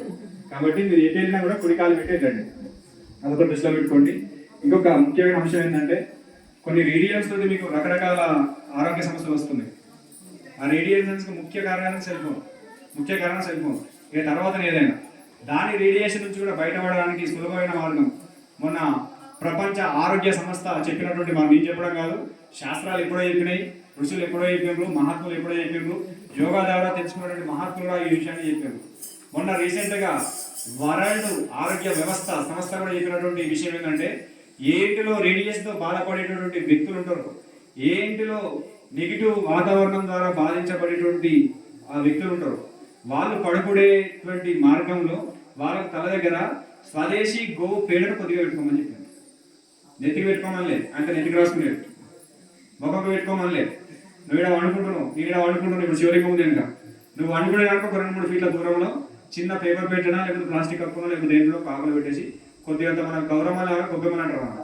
శివరాత్రి చేసేది గొబ్బెమ్మలేనా, ఆ గొబ్బెమ్మ లాంటిది చేసి ఒకటి పెట్టుకోండి. అది ఏది ఉండాలి, ఆవు పేడ, ఏ ఆవు పేడ ఉండాలి, స్వదేశీ ఆవు పేడ ఉండాలి. అంటే లోకల్ ఆవుల పేడ మాత్రమే ఉండాలి. హెచ్ఎఫ్ ఉన్నాయి, మాకు జెర్సీ ఆవులు ఉన్నాయి, అది మంచిగా పేడ పెడుతుంది, పెట్టుడు 2 తట్టలు పెడుతుంది, అది తీసుకొచ్చి పెట్టుకోవడం ఇంకా రోగం ఉంటుంది. మేము ఆవులు దాదుకున్నాం కాబట్టి మస్తు దాదుతున్నాం సార్ అంటారు. ఏ ఆవులు దాదుతున్నాం మనం, హెచ్ఎఫ్ ఆవులను దాదుతున్నాం, జెర్సీ ఆవులను దాదుతున్నాం. అవి మన సంస్థ కాదు, అది మన ధర్మం కాదు. ఆవును దాదినట్టు దరిద్రంగా దాదుకున్నట్టు నేను ఏ ఆవును ఎప్పుడు కూడా పాల కోసం చదువుకోవద్దు, మనం మంచి గుర్తు పెట్టుకోవద్దు. అది పాలు విడినంత సేపు దానికి మంచి పచ్చిగడ్డ ఎత్తారు, పాలు పెట్టినా కూడా ఈ ఆవులకి తెల్లగడ్డ మంత్రి అనుకుంటారు, నీళ్ళు కూడా పెట్టుకోరు. ఆవుకి ఎప్పుడైనా కూడా పాలు ఇచ్చినా ఇవ్వకపోయినా కూడా 3 కాలాల యందు నీళ్లు పెట్టాలి, 3 కాలాలు పచ్చిగడ్డి ఎండుగడ్డి కలిపి పెట్టాలి, 3 కాలాలు దాన పెట్టుకోవాలి. ఆ ఆవులను ప్రత్యక్ష దైవంగా నువ్వు ఎప్పుడైతే ఆరాధన చేస్తావో నిన్ను చూడగానే నువ్వు గడ్డి పట్టుకున్న పోతే నీకు గడ్డి తినేది ఫస్ట్ నీ చేతి నాకుతూ ఉంటుంది. ఇంటికి ఒక యజమానికి దానికి అడాప్ట్ పెరిగింది, ఒక సంబంధం పెరిగిందంటే ఇప్పుడు మన ఆశ్రమంలో ఆవులునే నాకు మస్తు మాగుండే, అవి ఏం చేసినా చేసేటోళ్ళు లేరు. సామె అన్ని ఆవులని వాటిని పప్పిద్దరు తెలుసుకోవచ్చు, అన్ని వాళ్ళు నవ్వుతారని చెప్పి నా దగ్గర సేవ చేసేటోళ్ళకి ఇంకొక 2-3 సెలగొట్టేటోళ్ళు ఏం చేసారు, స్వామి దగ్గర సేవ చేసేటట్టు ఆవులనే పెడతారు, మేము ఆవులకనే వస్తారని చెప్పి వాళ్ళని పంపించారు. ఆ పంపించినప్పుడు పరలోకంగా వేయండి, అది పరమాత్మ చూసుకుంటాడు, నో ప్రాబ్లం. కానీ ఆవులన్నీ వేరే వాళ్ళకి రైతులకు ఇచ్చేసిన ఇప్పుడు ప్రస్తుతం ఒక 3-4 ఆవులు ఉంటాయి. నేను ఎక్కడున్నా ఏం చేసినా ఆఖరికి ఎంత బిజీ షెడ్యూల్ ఉన్నా కూడా ఒక 5 నిమిషాలు నేను పచ్చిగడ్డ పట్టుకొని పోయినా, చేతిలో బెల్లం పట్టుకొని పోయినా, తవలో ఏదో పట్టుకొని పోయినా అది పెట్టింది తినది, ఫస్ట్ నా చేయి నాకుతుంటుంది. నాకే నేను దాన్ని బుద్ధులను సెట్ చేసిన తర్వాతనే నేను దండం పెట్టుకొని బయటకు వచ్చిన తర్వాత నేను పెట్టింది తింటుంది. ఎందుకంటే నాకు ఆవుకున్నటువంటి ఆ ప్రేమ అనురాగం ఎందుకు అట్లా చేస్తుంది అని అంటే నాలో ఏదైనా చెడు ఉన్నదేమో, ఏదైనా ఇబ్బంది ఉన్నదేమో, ఆ ఇబ్బందిని అంతా ఒక తల్లిగా, ఈ ప్రకృతికి ఒక ధర్మంగా ఇచ్చినటువంటి తల్లిగా ఆయన రక్షించే బాధ్యత నాది అని నా గోమాత ఆశ్రమం గోమాత ఆనంద శక్తిని తీసుకుంటుంది, నెగిటివ్ తీసుకుంటుంది. అందుకే ప్రతి ఒక్కరు కూడా ఇంటి ముందర గోవును చదువుకునే ప్రయత్నం చేయండి. మా ఇంటి దగ్గర మేము వేరే దగ్గర ఉన్న మాకు వీలు కావాలనుకుంటే మీ వాడలో 10 మంది కలిసి గోవును పూజించుకోండి. ఆవు పేడ మీ ఇంటి ముందర అనుకోండి. ఆవుకు మాకు ఆరోగ్యంగా చాలా ఉంటాయి. మేము బాగా డిప్రెషన్కి వెళ్తున్నాం, మాకు ఆలోచనలు ఇబ్బంది వస్తున్నాయి, ఆలోచించి బయటపడలేకపోతున్నాం. మేము ఏం చేసినా మాకు తలంతా 200 స్పీడ్లో మొత్తం కొట్టుకుంటుంది, తలకైనా ఖరాబ్ అయిపోతుంది. మాకు చాలా ఉన్నారు. అట్లాంటి వాళ్ళు లోకల్ ఆవు పేడను రోజు కొద్దిగా తల దగ్గర పెట్టుకోండి. ఆ పెట్టినటువంటి పేడ తెల్లారేసి కలుపు ముందర అనుకోండి. అట్లా కనీసం తెలిసి కానీ తెలుగు కానీ ఒక 100 రోజులు చేసినట్టుంటే వితౌట్ మెడిసిన్ సంపూర్ణ ఆరోగ్యవంతుడు అవుతామని మన వరల్డ్ ఆర్గనైజేషన్ చేసిన సంస్థ చెప్పింది. ఋషులు ఎప్పుడూ చెప్పిండ్రు. అందుకే ఇంటి ముందర ఆవున పేడతో అలుకోవాలి, మనం తినే దగ్గర ఆవు పేడతో అలుకోవాలి, ప్రతిరోజు ఆవు పేడతో పొగేసుకోవాలని చెప్తారు. మనం ఏం చేస్తాం, ఏం చేయదు. అది రీసెంట్గా ఈ 10 రోజుల కిందట మనకు చెప్పినటువంటి సంస్థ. అది మొత్తం ట్రెండ్ అయిపోయింది. ఇప్పుడు ప్రతి ఒక్కరు కూడా దాన్ని వాడుతున్నారు. కాబట్టి అది మన ధర్మం. మన ధర్మం ఏం చెప్తుండ్రు, మొన్నటిదాకా లోకల్ లెవెల్ పాటించుకోలేదు. ఇప్పుడు ప్రపంచవ్యాప్తంగా భారతదేశంలో లోకల్ ఆవుల కోసం వెతికి మరీ పట్టుకపోతున్నారు బయట దేశంలో. ఎందుకంటే మన సంస్థ ప్రకటించింది కాబట్టి అట్లా తయారైంది. కాబట్టి ఎక్కడోళ్ళు మనలే తీసుకోవడం కాదు, మనకు ఉన్నదాన్ని మనం వినియోగించుకుంటూ మనం ఆనందంగా ఉండే ప్రయత్నం చేద్దాం. అది తప్పనిసరి చేసుకోండి. ఇంకా చాలా విషయాలు ఉన్నాయి. ఎందుకు మైక్ పట్టినట్టు అన్ని చెప్పబుద్ధి అయితే చెప్తే టైం అంటే కూడా అయింది. మళ్ళీ అని కూడా చెప్పుకున్నాం. మీకు అందరూ కూడా శుభం జరగాలని కోరుకుంటూ ఆ ఈశ్వరుని వేడుకుంటూ ఈ రోజు ఈ కార్యక్రమం వచ్చి విజయవంతం చేసిన మీ అందరికీ కూడా ఈశ్వరుని ఉండాలని అనేక మంగళాశాసనం అందిస్తూ అందరికీ కూడా ఓం నమః శివాయ. అవధూత చింతన శ్రీ గురుదేవ దత్తాత్రేయ భగవానికి జై, భోలా శంకర భగవానికి జై.